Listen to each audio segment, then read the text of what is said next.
Hello मेरे प्यारे बच्चों, हम लोग कार्बनिक रसायन का एमीन लेसन शुरू करते हैं। ये लेसन तो है नाइट्रोजनिक यौगिक, लेकिन टॉपिक क्या है? एमीन है।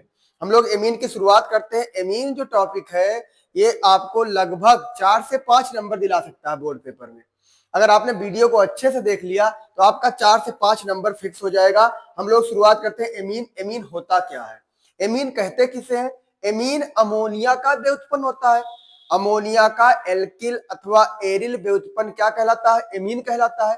अमोनिया में हाइड्रोजन परमाणु होता है। हाइड्रोजन परमाणु को कोई एल्किल समूह आएगा और हटा देगा तो वहां पर जो यौगिक बनेगा उसको एमीन कहा जाएगा। जैसे आप लोग देखिए CH4 है, इसको एल्केन बोलेंगे।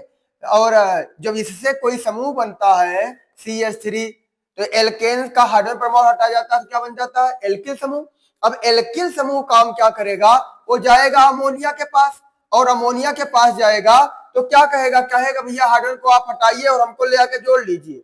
आप हाइड्रोजन को हटा करके हमको जोड़िए, हमको ऐड कीजिए। जब हाइड्रोजन हटेगा तो बनेगा क्या? NH2, और यहाँ पर CH3 समूह आ गया, यानी एल्किल समूह आ गया। तो एल्किल समूह का इंडिकेटर क्या होता है? एल्किल समूह का इंडिकेटर होता है आर।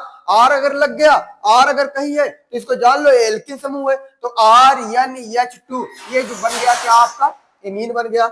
यानी हम सीधे कह सकते हैं उस अमोनिया के एल्किल अथवा एरिल व्युत्पन्नों को एमीन कहा जाता है। अब एमीन का वर्गीकरण होता है। एमीन का वर्गीकरण कैसे करते हैं हम लोग? ध्यान दीजिए।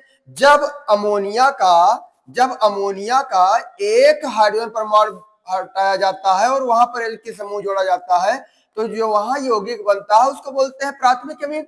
और ऐसे भी पहचान सकते हो, जिनमें बॉन्ड NH2 समूह हो उसको क्या बोलेंगे?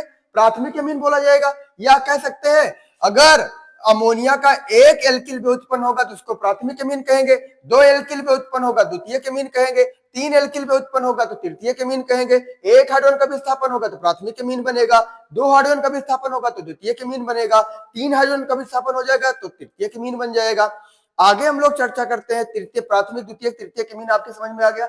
आगे हम लोग चर्चा करते हैं, सबसे पहले एमीन का नामकरण देख लेते हैं हम लोग थोड़ा सा, बस जल्दी से। एमीन का नामकरण कैसे होता है? CH3 NH2 ये कैसा एमीन हो गया? ये 1 डिग्री एमीन हो गया। CH3 NH ये कैसा एमीन हो गया? 2 डिग्री एमीन हो गया। CH3 CH3 ये कैसा एमीन हो गया? 3 डिग्री एमीन हो गया। अगर एक एल्किल समूह है तो प्राथमिक एमीन, 2 एल्किल समूह है द्वितीयक एमीन, 3 एल्किल समूह है तृतीयक एमीन। तृतीयक एमीन, प्राथमिक एमीन, द्वितीयक एमीन की पहचान हो गई। नामकरण कैसे करते हैं? इसमें हम लोग एल्किल समूह को पहले लिख करके फिर एमीन शब्द जोड़ देते हैं। जैसे ये कौन सा एल्किल समूह है? ये मेथिल समूह है। मेथिल समूह के साथ क्या जोड़ेंगे? एमीन जोड़ेंगे, तो नाम क्या होगा? मेथिल एमीन होगा। ये कौन सा एल्किल समूह है? मेथिल समूह है। लेकिन कितनी बार आया है? 2 बार आया है। अगर कोई समूह 2 बार आता है तो हम लोग क्या करते हैं? कोई समूह अगर 2 बार आता है तो हम लोग वहां पर पूर्व लग्न के रूप में क्या लगा देते हैं? प्रीफिक्स के रूप में क्या लगा देते हैं? प्रीफिक्स के रूप में हम लोग लगा देते हैं डाई। तो डाई क्या? 2 बार क्या आया है? 2 बार मेथिल आया है, तो नाम क्या होगा इसका? डाई मेथिलेमीन हो जाएगा। अब यहां पर आते हैं, यहां पर भी मेथिल समूह है, यहां पर भी मेथिल समूह है, यहां पर भी मेथिल समूह है। 3 बार मेथिल समूह आ गया है। जब 3 बार मेथिल समूह आ जाएगा तो 3 बार कोई समूह आता है, पुनरावृत्ति होती है, तो वहां क्या लगाते हैं? ट्राई लगा देते हैं। तो इसका नाम हो जाएगा मेथिल मेथिल मेथिल, यानी ट्राई मेथिल एमीन हो जाएगा। मेथिलेमीन, डाई मेथिलेमीन, ट्राई मेथिलेमीन। मान लीजिए आपके पास दे दिया गया CH3 NH, उसके बाद CH3 दे दिया गया। अब इसका नाम कैसे करेंगे? तो इसका नामकरण करने के लिए क्या करेगा? मेथिल और मेथिल कितनी बार आया है? 2 बार आया है, तो डाई मेथिलेमीन। लेकिन अगर यही समूह अगर अलग हो गया, बदल गया, यहाँ एथिल है, यहाँ पर मेथिल है, तो हम लोग सबसे पहले किसका नाम लिखेंगे? सबसे पहले एथिल का नाम लिखेंगे, फिर मेथिल का नाम लिखेंगे, ये हो जाएगा एमीन, एथिल मेथिल एमीन हो जाएगा। अगर ये समूह दे दिया गया CH3 CH2 N CH2 CH3 और यहाँ पर CH3 दे दिया गया तो ये एथिल है, ये एथिल है, ये मेथिल है। अब यहाँ इसका नामकरण कैसे होगा? ये होगा डाई, ये होगा मेथिल एथिल, और ये होगा एथिल। कितनी बार एथिल? 2 बार एथिल। तो 2 बार के लिए क्या लगाएंगे? डाई। डाई क्या? Di ethyl. तो di ethyl amine, sorry di ethyl, उसके बाद एक और है मेथिल, तो नाम क्या हो जाएगा? डाई एथिल मेथिल एमीन हो जाएगा। ये तो आपका सामान्य नाम हो गया। हम लोग अब चलते हैं IUPAC नाम के पास। IUPAC नामकरण कैसे करेंगे इसका ध्यान दीजिएगा। IUPAC नामकरण करने के लिए इसका जो अनुलग्न होता है वो एमीन लगाया जाता है। इसका अनुलग्न क्या होता है? IUPAC नामकरण कैसे करेंगे?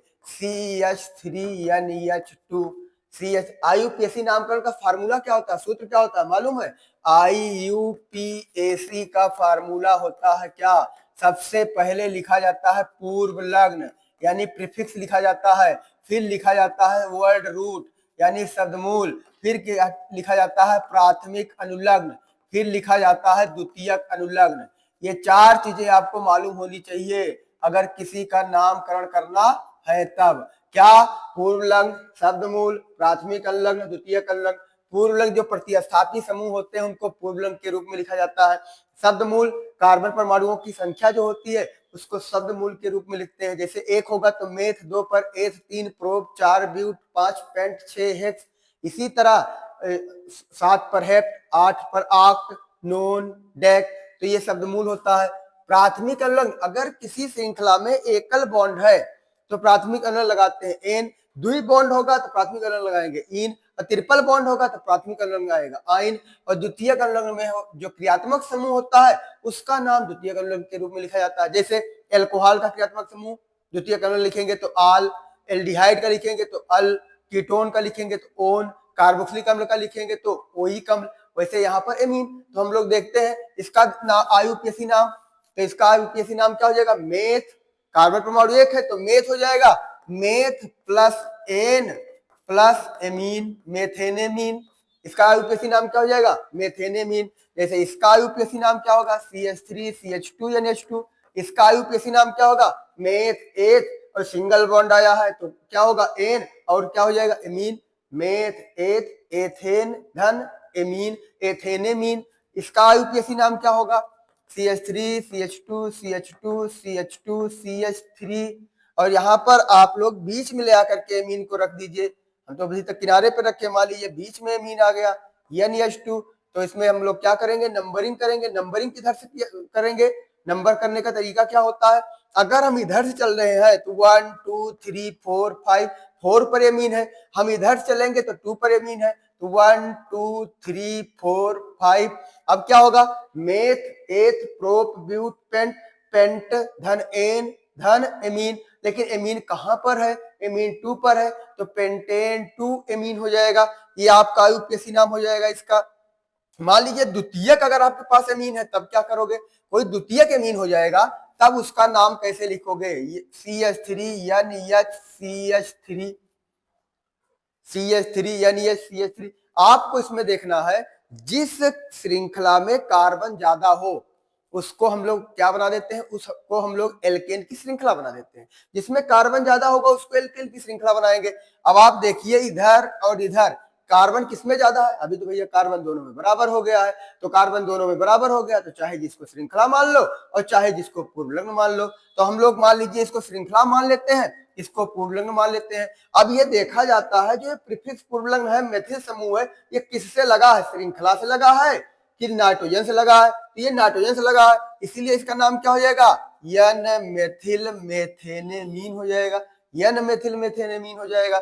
अगर यहां देखा जाए CH3 यानी CH2 CH2 CH3, अब इसका IUPAC नाम कैसे लिखेंगे? इसका IUPAC नाम लिखने का तरीका क्या होगा? हमने अभी बताया कि जो कार्बन जिसमें ज्यादा हो उस वाली श्रृंखला को क्या मान लो? उसको जनक श्रृंखला मान लो। कार्बन इसमें ज्यादा है, ये हो गई जनक श्रृंखला, ये आपका क्या हो गई? प्रतिस्थापी श्रृंखला हो गई। अब आप देखो हम प्रतिस्थापी श्रृंखला कहाँ जोड़े हैं? हम प्रतिस्थापी श्रृंखला को किससे जोड़कर रखे हैं? नाइट्रोजन से जोड़कर रखे हैं। और प्रतिस्थापी श्रृंखला है क्या? तो प्रतिस्थापी श्रृंखला मेथिल है। तो हम लोग लिखेंगे क्या? मेथिल किससे लगा हुआ है? मेथिल एन से लगा हुआ है, इसीलिए इसका नाम हो जाएगा एन मेथिल मेथ एथ प्रोपेनेमीन हो जाएगा, प्रोपेनेमीन, एन मेथिल प्रोपेनेमीन हो जाएगा। ये क्या हो गया? ये द्वितीयक इमीन का IUPAC नाम हो गया। अब आप लोग एक तृतीयक इमीन का देख लीजिए, CH3 यान CH3 CH2 NH2, ये तृतीयक इमीन का नामकरण हो जाएगा। कैसे करेंगे? मेथिल और मेथिल दो समूह समान आ गए हैं, लेकिन अभी हमको चुनना क्या है? हमको जनक श्रृंखला को चुनना है। हमको जनक के बारे में देखना है, तो जिसमें कार्बन, यहाँ CH2 होगा, जिसमें कार्बन परमाणु CH3, जिसमें कार्बन परमाणु क्या होगा, ज्यादा होगा, वही जनक श्रृंखला होगी। अब यहाँ पर कार्बन परमाणु ज्यादा होगा, इसलिए ये श्रृंखला क्या हो जाएगी, जनक श्रृंखला हो जाएगी। तो ये मेथिल है, ये मेथिल है, लेकिन मेथिल लगा कहाँ से है, मेथिल लगा हुआ है नाइट्रोजन से, यानी यन से लगा हुआ है। कितनी बार लगा है, 2 बार लगा है। तो हम लोग लिखेंगे क्या, यन यन, अरे भाई बताना पड़ेगा कि कहां पर कौन, दोनों कहां पर लगे हैं, यन पर लगे हुए हैं। तो यन यन क्या होगा, जैसे मान लीजिए एक श्रृंखला है, एक ही प्रतिस्थापी है, तो एक ही बार बताओ, लेकिन 2 प्रतिस्थापी एक ही है और एक ही समूह पर, जैसे नाइट्रोजन है, नाइट्रोजन पर 2 बार आ गया, बताना पड़ेगा कितनी बार आया, कहां आया है। यन यन पर कितनी बार आया है, 2 बार आया है। कौन आया है, मेथिल समूह आया है। तो क्या हो जाएगा, यन यन डाई मेथिल एथेनेमीन हो जाएगा। यह इनका यूपीएससी नाम हो जाता है। आगे हम लोग क्या देखते हैं, इनमें समावयवता, एमीनों में समावयवता देखा जाता है। एमीन में 2 प्रकार की समावयवता होती है। पहली समावयवता होती है संरचनात्मक और दूसरी होती है समावयवता त्रिविम समावयवता।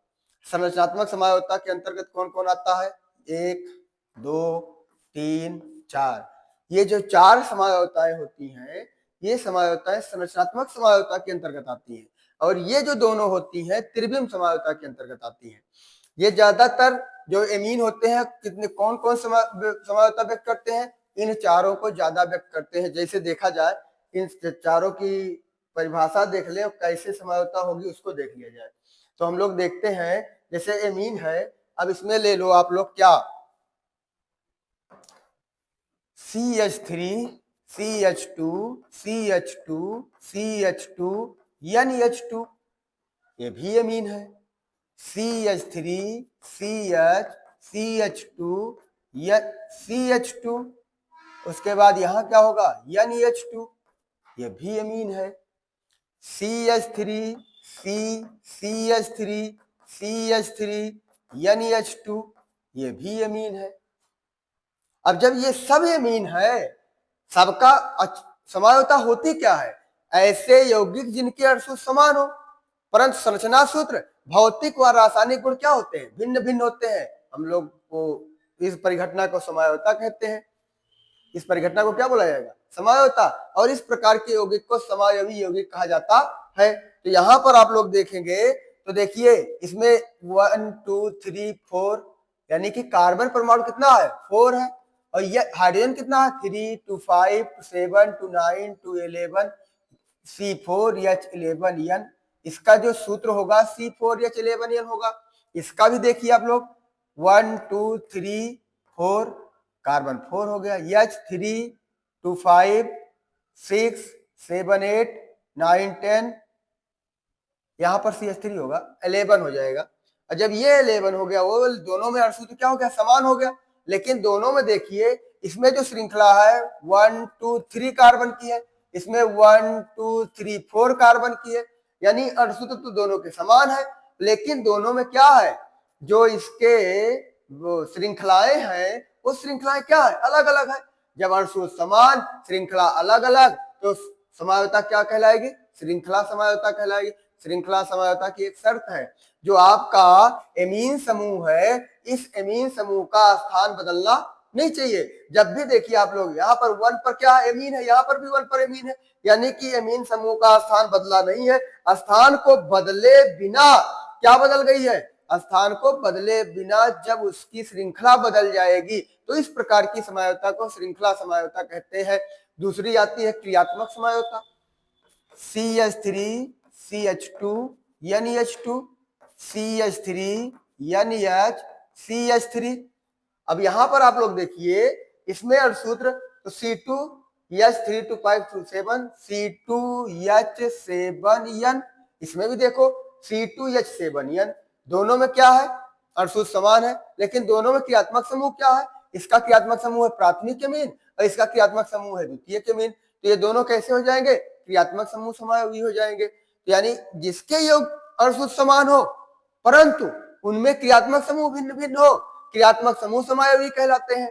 इसके बाद जो समावयवता आएगी वो कौन समावयवता आएगी, इसके बाद की समावयवता होती है स्थान समावयवता।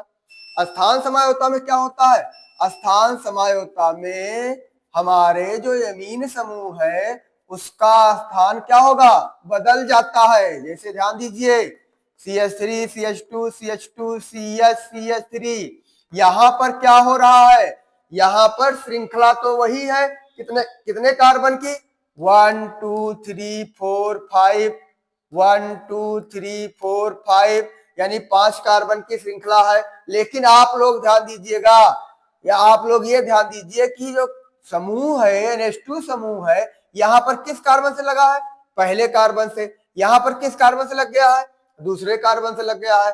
तो NH2 का क्या हो गया, स्थान बदल गया, लेकिन श्रृंखला वही क्या है, सेम है, 5 कार्बन की 5 कार्बन की। और जब 5 कार्बन की श्रृंखलाएं हैं, स्थान बदल गया, तो यहाँ पर जो वो होगी समझौता होगी, कैसी होगी, क्रियात्मक सॉरी स्थान समझौता हो जाएगी। यहाँ की समझौता क्या होगी, यानी यौगिक का अर्थ समान हो, परंतु जो प्रतिस्थापी समूह है, जो क्रियात्मक समूह है, उसका स्थान क्या हो रहा, बदल रहा है। इस प्रकार की समझौता को स्थान समझौता कहा जाता है।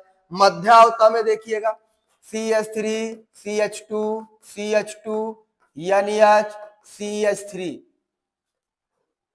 मध्यावता कौन दर्शाता है, प्राथमिक अमीन मध्यावता नहीं दर्शाएंगे, यहाँ पर द्वितीय अमीन या तृतीय अमीन में होगा।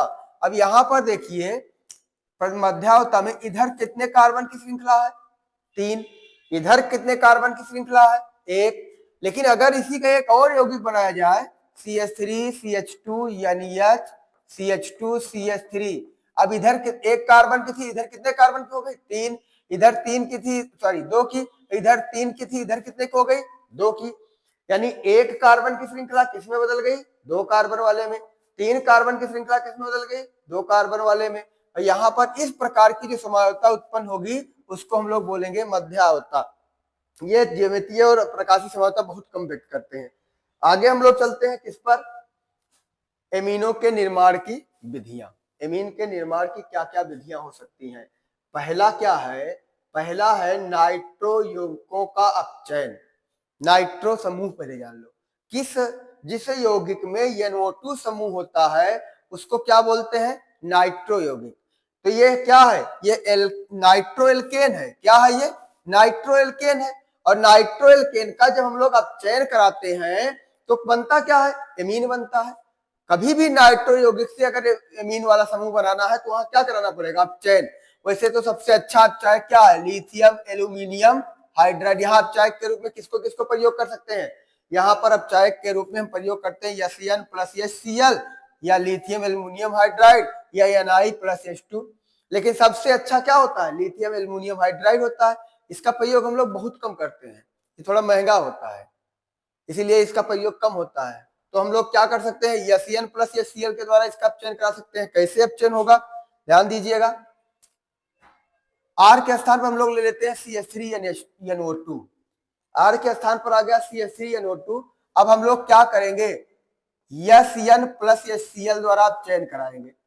तो SN और HCl का काम क्या होगा, SN और HCl का काम होता है इस समूह के लिए नवजात हाइड्रोजन को अवेलेबल करा देना। नवजात हाइड्रोजन क्या होता है, देखो नवजात जो भी छोटा समूह होगा वो कभी नवजात होगा, वो अकेला नहीं रह सकता है। वो अगर कहीं अकेला है भी तो उसके साथ किसी न किसी को चाहिए।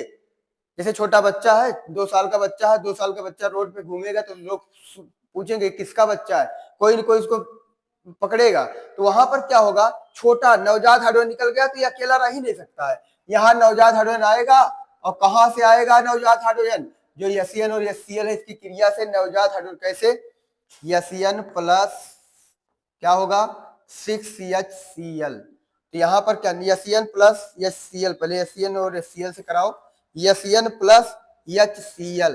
तो बनता क्या है, बन जाएगा नवजात हाइड्रोजन दे देता है ये, और बन जाता है SnCl2 या SnCl4 का निर्माण कर लेता है। तो यहाँ पर नवजात हाइड्रोजन यहाँ से आएगा और ये NO2 समूह को क्या करेगा, NO2 समूह को किसमें अपचयित करेगा, एमीन में। तो कैसे प्राप्त करोगे, नाइट्रोमेथेन से मेथिल एमीन, नाइट्रोमेथेन से मेथिल एमीन।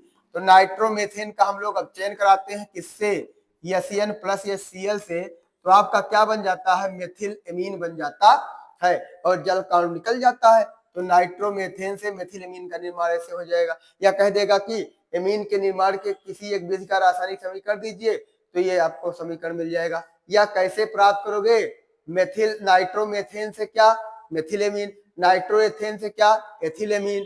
नाइट्रो कोई भी समूह होगा अगर उसका आप चयन कराएंगे तो किसमें बदलेगा, वो एमीन समूह में बदलेगा। अब यहाँ देखो अब चाय के रूप में हम लोग लिया है SN+HCl है, लिथियम एल्युमिनियम हाइड्राइड है, निकिल या हाइड्रोजन है, दूसरा है मेंडियस अपक्रिया। ये भी अब चयन की अपक्रिया है। अब चयन का मतलब क्या होता है, किसी समूह में हाइड्रोजन का जुड़ना। यहाँ पर भी हाइड्रोजन जुड़ रहा है और ऑक्सीजन निकल रहा है, अब चयन हो रहा है। यहाँ पर भी क्या होगा, मेंडियस अपक्रिया में किसी भी एल्किल साइनाइड को लेंगे हम लोग, जैसे हमने ले लिया है CH3CN, एल्किल साइनाइड के रूप में किसको लिया है, CH3CN को लिया है। इसकी क्रिया हम लोग किससे कराते हैं, इसकी क्रिया कराते हैं Na+C2H5OH से। इसकी क्रिया Na+C2H5OH से होगी।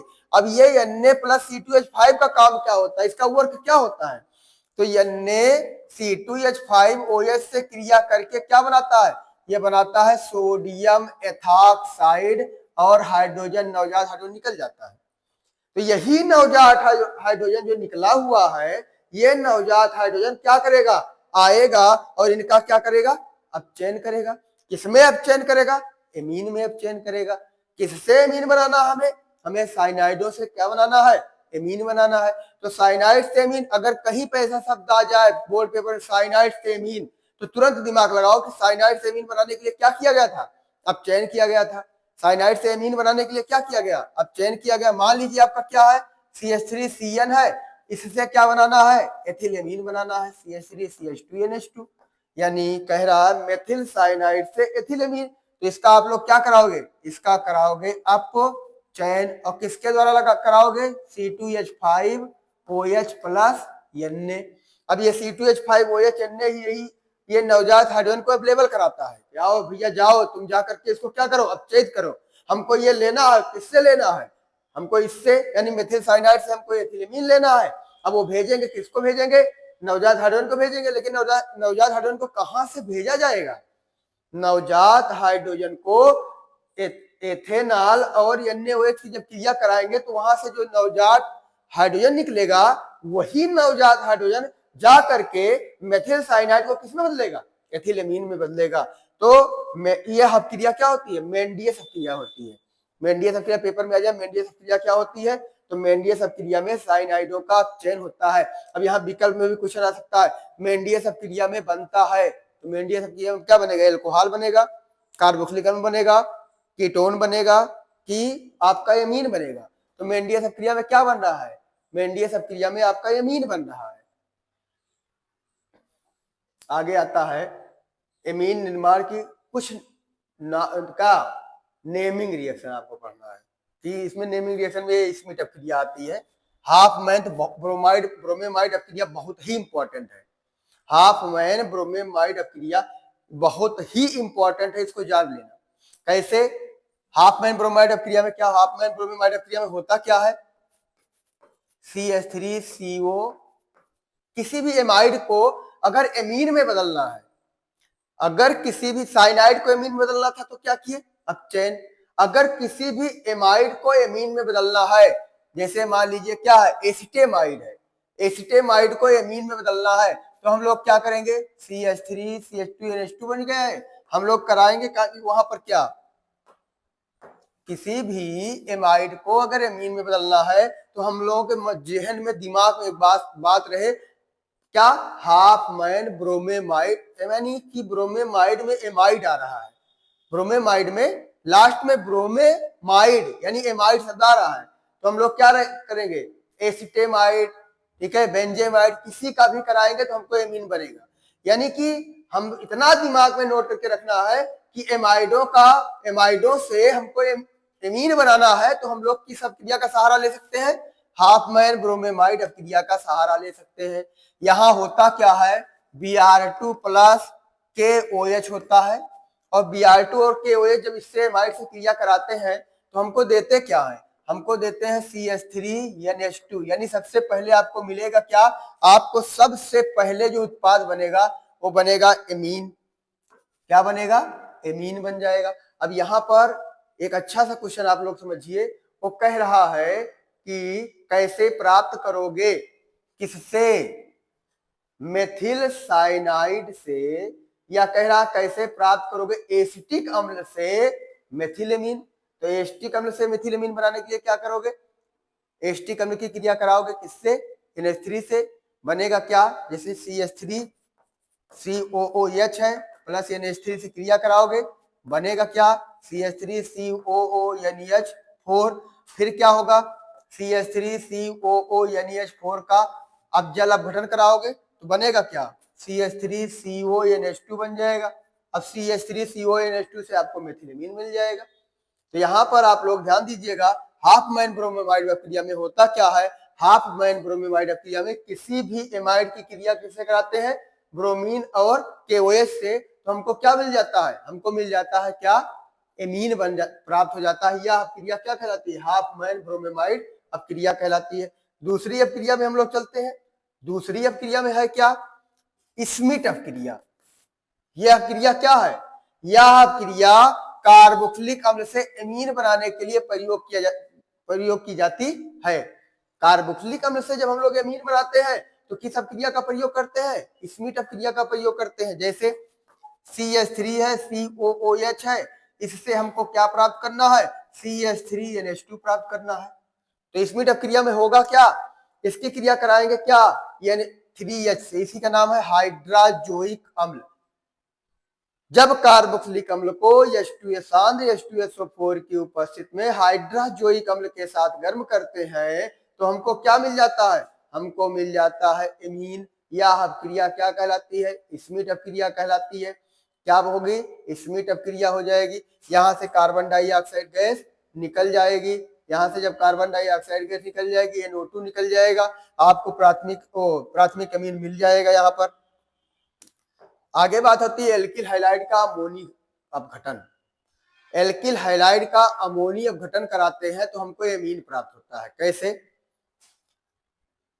RX प्लस NH3, यहां बनेगा RNH2। H को क्या पसंद है, H को क्या पसंद है, H को तो हाइड्रोजन पसंद है, तभी तो ये ClHbRHI बना लेता है। H को हाइड्रोजन पसंद है तो ये अपनी पसंद के पास जाएगा, H और X दोनों मिलकर क्या बना लेंगे, HX बना लेंगे।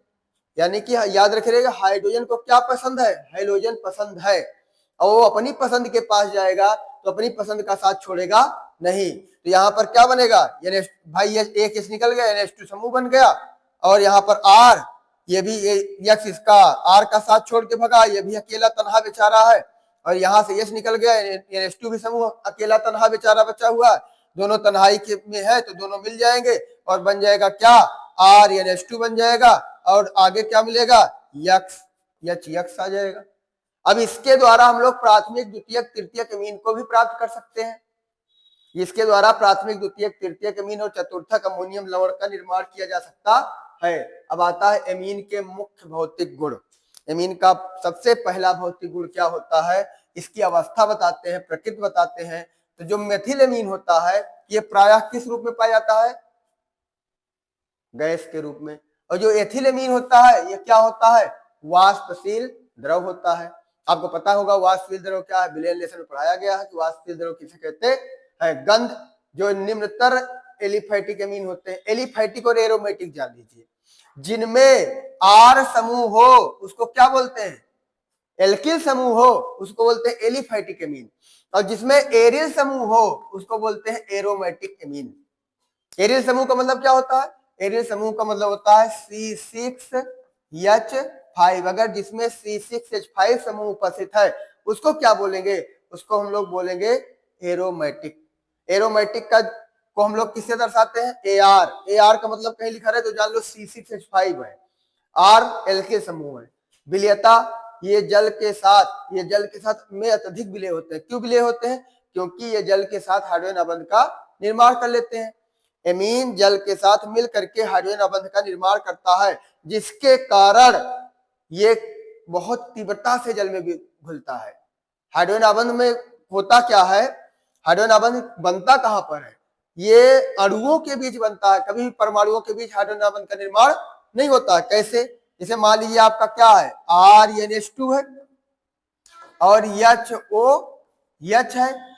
अब जब हाइड्रोजन जो होगा ये अपने से अधिक विद्युत ऋणात्मकता वाले तत्व से जुड़ेगा, लेकिन शर्त क्या है, समान प्रकार के वो अणु में नहीं, परमाणु में नहीं, परमाणुओं से जुड़ेगा तो नहीं, अणुओं से, यानी कि किसी दूसरे अणु के किससे अधिक विद्युत ऋणात्मकता वाले तत्व से जुड़ेगा। तो यहाँ पर हाइड्रोजन क्या किससे बॉन्ड बनाएगा, नाइट्रोजन से, या हाइड्रोजन किससे बॉन्ड बनाएगा, ऑक्सीजन से। तो यहाँ पर हाइड्रोजन आबंध का निर्माण हो जाता है और हाइड्रोजन आबंध के निर्माण के कारण यह जल में अत्यधिक विलय होता है। पूछा जाता है एमीन जल में अत्यधिक विलय क्यों होते हैं, क्योंकि वो क्या करते हैं, जल के साथ मिल करके हाइड्रोजन आबंध का निर्माण कर लेते हैं।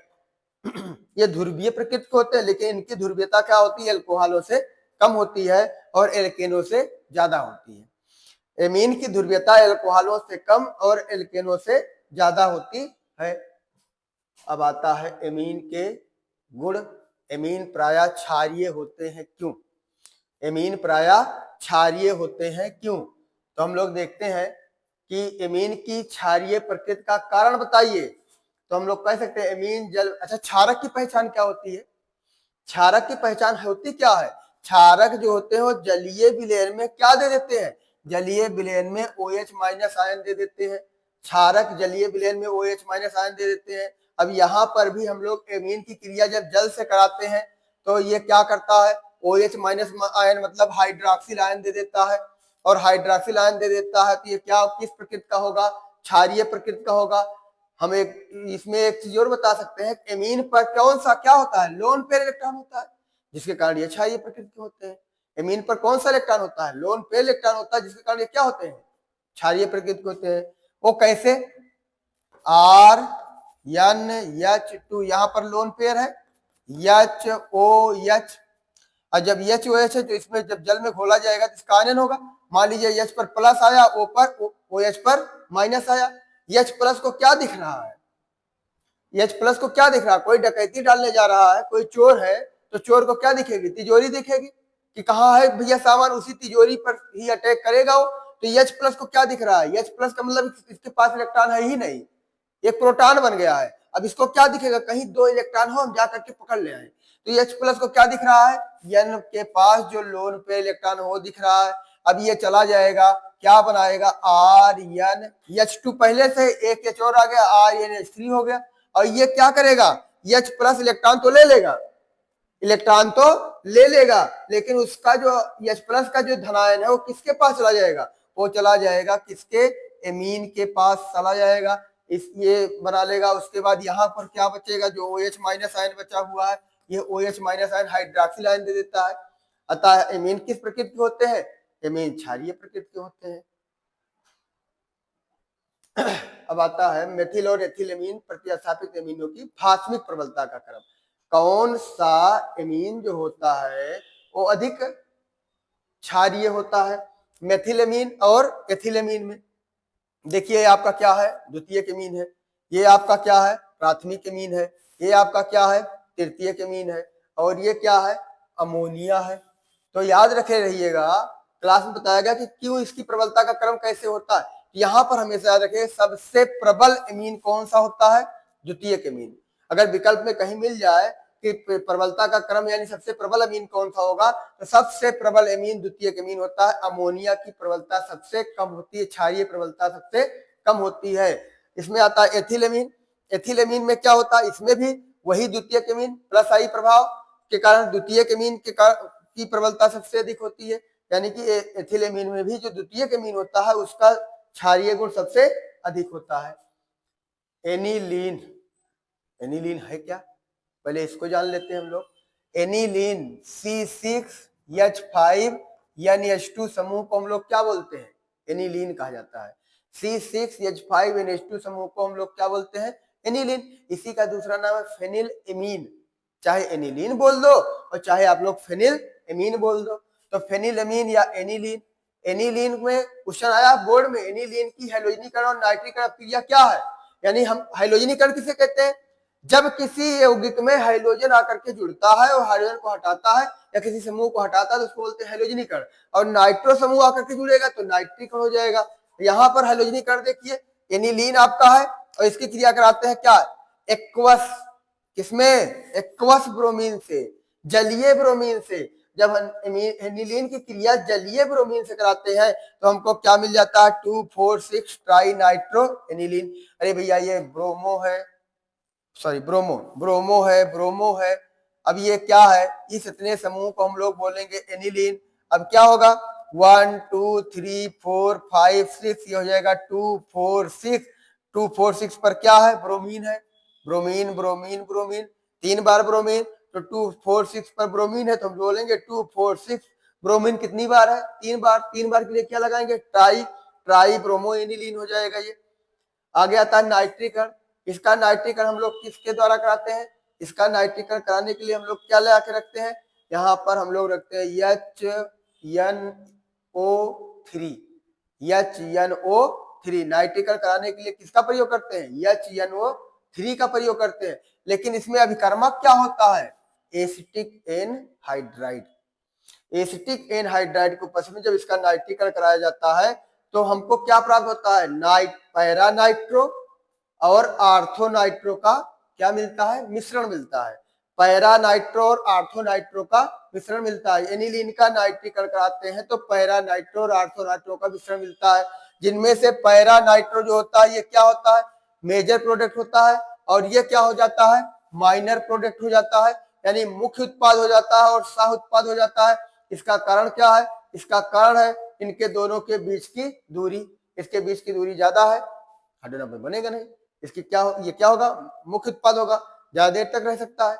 इसमें क्या होगा, हाइड्रोजन बनेगा, ये क्या होगा, जल्दी से हो जाएगा। तो इसलिए इसमें क्या बोल सकते हैं हम लोग, ये मेजर प्रोडक्ट हो जाएगा, ये क्या होगा, माइनर प्रोडक्ट होगा। यानी नाइट्रीकरण हम लोग एनिलीन का कराएंगे तो मेजर प्रोडक्ट क्या बनेगा, तो आप क्या बनेगा, पैरा समूह वाला यौगिक मेजर प्रोडक्ट बनेगा, पैरा नाइट्रो एनिलीन। फिर आपका आता है एनिलीन का सल्फोनीकरण और ऑक्सीकरण कैसे होता है। ये सब बोर्ड के क्वेश्चन है, आपको क्या किया जा रहा है, रिवीजन कराया जा रहा है। अगर इनको सबको पढ़ाना शुरू करें तो भैया जो आपकी रिवीजन बैच है 2-3 घंटे की, हमको 10 दिन लगेगा। हमको बहुत तेज आपको समझाना जो बोर्ड के लिए जरूरी हो। आप इन सब क्वेश्चन पर ध्यान दीजिए, बोर्ड में क्वेश्चन मिलेंगे और आप अपने नंबर को क्या कर सकते हो, बढ़ा सकते हो। तो ध्यान दे करके पढ़िए आप लोग। यहाँ पर क्या होगा, सल्फोनीकरण, एनिलीन सल्फोनीकरण कराते हैं हम लोग। तो सल्फोनीकरण कैसे कराते हैं, एनिलीन की क्रिया किससे कराते हैं, H2SO4 से। तो बन जाता क्या है, सल्फोनिक एसिड। क्या बन जाएगा, सल्फोनिक एसिड आपका निर्माण होगा। अच्छा, सल्फोनिक एसिड क्या होता है, सल्फोनिक एसिड एक प्रकार का ज्यूइटर आयन होता है। ज्यूइटर आयन कैसे बनता है, उभय विशिष्ट आयन, इसको अंतः आणविक आयन बोलते हैं। कैसे, देखिए ये आपका मान लीजिए क्या है, NH2SO3H है, मान लीजिए।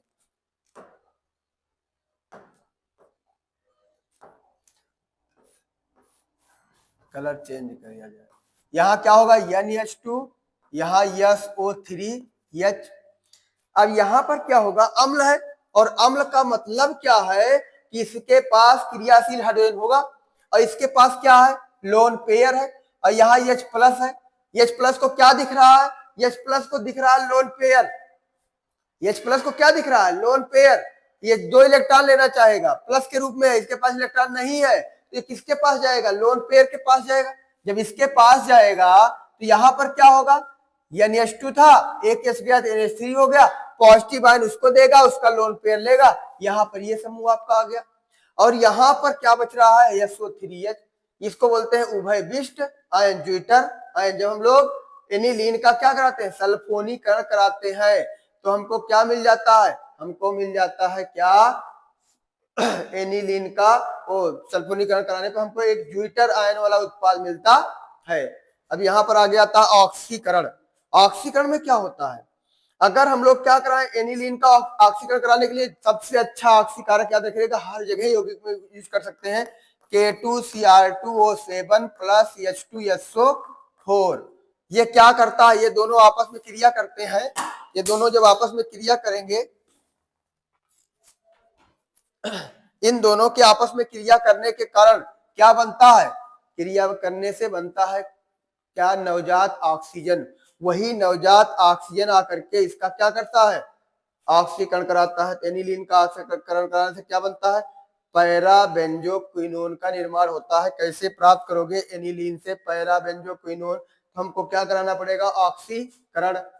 फिर आता है एनिलीन के प्रमुख परीक्षण, टेस्ट पूछा जाता है। इसमें तो ये इंपॉर्टेंट है, ब्रोमीन जल वाला। एजो रंजक तो इंपॉर्टेंट है, लेकिन ब्रोमीन जल वाला सबसे ज्यादा इंपॉर्टेंट है। एनिलीन की क्रिया जब हम लोग किससे कराते हैं? HCl और NaNO2 पर 0 से 5 डिग्री सेल्सियस पर कराते हैं तो हमको इसमें मिलाते हैं क्या? Beta naphthol. नेफ्थॉल होते हैं अल्फा नेफ्थॉल और बीटा नेफ्थॉल मिलाते हैं तो जो हमारा उत्पाद बनता है तो कैसा होता है? नारंगी लाल रंग का। इसी कारण इसका नाम क्या रखा गया है? नारंगी लाल रंजक। यानी कि अगर हम लोग किसी परख नली में क्या कर ले? एनिलीन को ले ले या Cl को ले ले और NaNO2 को ले ले, उसमें क्या मिला दे? जैसे एनिलीन को लिया हमने, इसमें सारे अभिकर्मक को मिला करके दोनों को बीकर में डाल दिया तो बीकर में जो रंग बनेगा वो कैसा बनेगा? नारंगी लाल रंग का बन जाएगा। तो ये आपका क्या हो जाएगा? ये जो रंजक परीक्षण ब्रोमीन जल से क्रिया। जब ब्रोमीन जल से क्रिया कराते हैं एनिलीन की NH2 प्लस Br2, कैसा Br2? एक्वस होता है। तो अभी वही बना हुआ था क्या? NH2 N Br Br Br, ये हो जाता है क्या? 2,4,6 ट्राइब्रोमो एनिलीन बन जाता है। कैसा होता है? हल्का पीले रंग का होता है, पीले रंग का अवक्षेप देता है। तो ये अब क्रिया क्या हो जाएगी? ब्रोमीन जल से क्रिया हो जाएगी, ब्रोमीन जल का परीक्षण भी हो जाएगा। डाई एजोनियम लवण क्या है? हाँ, सब बहुत अच्छा क्वेश्चन है, इस पे थोड़ा गौर करिएगा आप लोग। डाई एजोनियम लवण क्या होता है? वे एरोमेटिक प्राथमिक अमीन या उनके लवण जिनका सामान्य सूत्र Ar2NX होता है उसको डाई एजोनियम लवण कहते हैं। डाई एजोनियम काहे रखा गया? डाई मतलब दो, एजो मतलब होता है नाइट्रोजन। एजो मतलब क्या होता है? नाइट्रोजन। ईएम शब्द कहाँ लगाते हैं? जब पॉजिटिव आयन होगा। तो यहाँ पर नाइट्रोजन पर क्या है? प्लस है। जैसे sodium, potassium, calcium, magnesium, aluminium, rubidium, caesium, francium, सब में क्या आ रहा है? सब में आ रहा है ईएम शब्द। तो ईएम जहां पॉजिटिव बनेगा वहां ईएम लगेगा। तो यहाँ क्या लगाएंगे? डाई मतलब दो क्या है? नाइट्रोजन। नाइट्रोजन का पहले नाम था एजो। तो दो क्या है? एजो है। एजो मतलब नाइट्रोजन यानी N2 हो गया, डाई एजो। और क्या? ईएम, यानी कि अगर N2 पर प्लस चार्ज कहीं आ जाए तो ये लवण जो होगा वो क्या होगा? डाई एजोनियम लवण होता है। जैसे यहाँ पर ध्यान दीजिए, आपका एनिलीन है C6H5 NH2, ये आपका क्या है? एनिलीन है। अब एनिलीन और एनिलीन की क्रिया किससे कराते हैं? NaNO2 प्लस HCl से। जब NaNO2 प्लस HCl से कराते हैं तो हमको प्राप्त हो जाता है क्या? Benzene diazonium chloride. इस अभिक्रिया का क्या नाम है? इस अभिक्रिया का भी नाम है डाई एजोटीकरण। क्या नाम है? डाई एजोटीकरण। डाई एजोटीकरण होता क्या है? एनिलीन की क्रिया NaNO2 और HCl से कराते हैं। तो यहाँ पर सबसे पहले तो NaNO2 क्या काम करेगा? NaNO2 HCl से क्रिया करेगा, बनाएगा NaCl प्लस HNO2 बनाएगा। अब ये HNO2 क्या करेगा? जाकर के एनिलीन से क्रिया करेगा और एनिलीन से क्रिया करेगा, सॉरी, ये जाकर के दोनों किससे क्रिया करेंगे? ये दोनों जाकर के किससे क्रिया करेंगे? एनिलीन से क्रिया कराएंगे। जब एनिलीन से क्रिया कराएंगे तो यहाँ पर क्या बन जाएगा? बेंजीन डाई एजोनियम क्लोराइड का निर्माण हो जाएगा। आगे आता है, यही अब क्रिया क्या कहलाती है? डाई एजोटीकरण क्रिया कहलाती है। अब इसमें आपसे क्वेश्चन पूछा है, ध्यान दीजिएगा। क्वेश्चन नंबर 1, द्वितीयक एमीन है, बोर्ड में आया है। द्वितीयक एमीन किसे कहते हैं? इसमें देखो, ये तो अमोनिया है, ये क्या है? एक एल्किल समूह लगा प्राथमिक एमीन, ये 3 एल्किल समूह लगा है तृतीयक एमीन। इसके पास देखो 2 एल्किल समूह लगा हुआ है, ये द्वितीयक एमीन हो जाएगा। गैब्रियल थैलेमाइड संश्लेषण, अभी अब क्रिया को पढ़ना है। गैब्रियल थैलेमाइड संश्लेषण में क्या होता है? प्राथमिक एलिफैटिक एमीन का निर्माण होता है। प्राथमिक एलिफैटिक एमीन बनाता है, ये एरोमेटिक एमीन का निर्माण नहीं करता है। फिर आता है RnH2 तथा HNO2 की अपक्रिया से क्या बनता है? R मतलब RnH2 प्लस HNO2 की अपक्रिया से बनेगा क्या? तो यहाँ पर जो उत्पाद बनता है वो बन जाएगा क्या? ROH। क्या बन जाएगा? ROH बन जाएगा और N2 गैस निकल जाएगी और H2O का निर्माण हो जाता है। यहाँ पर एल्कोहल बनता है। यौगिक जिसमें क्षारीय प्रबलता सबसे अधिक है। अभी यहाँ कुछ कराए थे कि जो द्वितीयक अमीन होते हैं उनकी क्षारीय प्रबलता सबसे अधिक होती है। अब ये भी है, बेंजीन डाइअमोनियम क्लोराइड की अपक्रिया क्षारीय माध्यम में फिनाल से होने पर क्या प्राप्त होता है? बेंजीन डाइअमोनियम क्लोराइड की अपक्रिया क्षारीय माध्यम में फिनाल से कराने पर क्या प्राप्त होता है? तो यहाँ पर हमको मिल जाता है क्या? पैरा हाइड्रोक्सी एजो बेंजीन का निर्माण होता है। पैरा हाइड्रोक्सी एजो बेंजीन का निर्माण होता है। आप इस क्वेश्चन को करिएगा। अगर आपको ये क्वेश्चन नहीं समझ में आते हैं तो आप हमको कमेंट करके बताइए, फिर से क्वेश्चन का सॉल्व दिया जाएगा, कोशिश करिए। ये आपका क्या है? एमीन है। एमीन अभी पढ़ ही रहे थे। एमीन क्या है? एरोमेटिक यौगिक का अमोनिया का एरोमेटिक एमीन यहाँ पर हम लोग एनिलीन पढ़ेंगे, एमीन में ही एनिलीन पढ़ेंगे, लेकिन ये कैसा है? अमोनिया का एरोमेटिक व्युत्पन्न है। अमोनिया के एरोमेटिक व्युत्पन्न को क्या बोलते हैं हम लोग? एनिलीन बोलते हैं। तो ये भी है आपका ये प्रोपेन 1 एमील समायोता में आप देखे थे, ये क्वेश्चन आया हुआ C3H9N में कौन सी समायोता पाई जाएगी? तो ये समायोता आप लोग देखिए, ये कौन समायोता होगी? ये तो हो गई आपकी क्या? CH3CH2NH2 यौगिक हो गया। ये आपका क्या हो गया? ये स्थान समायोता हो गई। ये आपकी क्या हो गई? मध्यावता हो गई। ये आपकी क्या हो गई? क्रियात्मक समायोता हो गई। यहाँ पर जो भी यौगिक होगा उसकी समायोता आप लोग देखेंगे कि ये क्या हो गई? ये तो यौगिक का हो गया सूत्र C3H9 और N। ये उसमें कौन समायोता हो गई? ये स्थान समायोता हो गई। ये कौन सी हो गई? मध्यावता ये हो गई। या ये तीनों मिलाकर कौन समायोता है? संरचनात्मक समायोता है। अब यहाँ पर आता है एथिलेमीन बनाने की रासायनिक समीकरण लिखिए, स्मिट अपक्रिया जिसको बोलते हैं। अभी स्मिट अपक्रिया कराया, स्मिट अपक्रिया पर क्वेश्चन भी आता है। स्मिट अपक्रिया, स्मिट अपक्रिया है क्या? स्मिट अपक्रिया में किस अभिकर्मक का प्रयोग करते हैं? ये हम लोग लेते हैं कोई कभी कार्बोक्सिलिक अम्ल। जब कार्बोक्सिलिक अम्ल की क्रिया कराते हैं हम लोग किससे? ये क्या है? हाइड्रोजोइक अम्ल से कराते हैं। किसके उपस्थित में? H2SO4 के उपस्थित में। तो हमको एमीन प्राप्त होता है, कार्बन डाइऑक्साइड गैस और नाइट्रोजन निकलती है। अब आप लोग देखिए यहाँ पर कैसे कराते हैं। NH3 सॉरी ये आपका होता है क्या? कार्बोक्सिलिक अम्ल हाइड्रोजोइक अम्ल से क्रिया कराया गया तो कार्बन डाइऑक्साइड गैस और नाइट्रोजन निकल जाएगी, तो आप लोगों को मिल जाएगा क्या? एमीन प्राप्त हो जाएगा। तो एमीन बनाने की रासायनिक विधि भी है। अब कुछ स्मिट अपक्रिया में उत्पाद के रूप में क्या बनता है? एमीन बनता है, एल्कोहल बनता है, हेलोएल्केन बनता है। क्या बनता है? एमीन का निर्माण हो जाता है। तो स्मिट अपक्रिया में याद रख रहिएगा। आगे बात आती है कार्बिल एमीन अपक्रिया, बहुत ही इंपॉर्टेंट अपक्रिया है कार्बिल एमीन अपक्रिया और कार्बिल एमीन परीक्षण। कार्बिल एमीन अपक्रिया में होता क्या है? कार्बिल एमीन अपक्रिया में हम किससे क्रिया कराते हैं?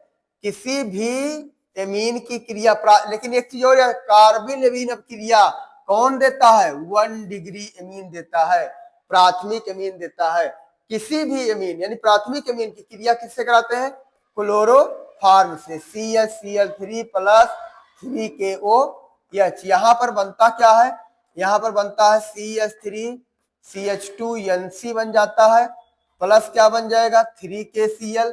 जितना पानी वो रहेगा क्लोरोफॉर्म, जितना क्लोरीन रहेगा उतना KOH लेंगे और उतना जितना KOH में K रहेगा और इसका Cl दोनों मिलकर क्या बना लेगा?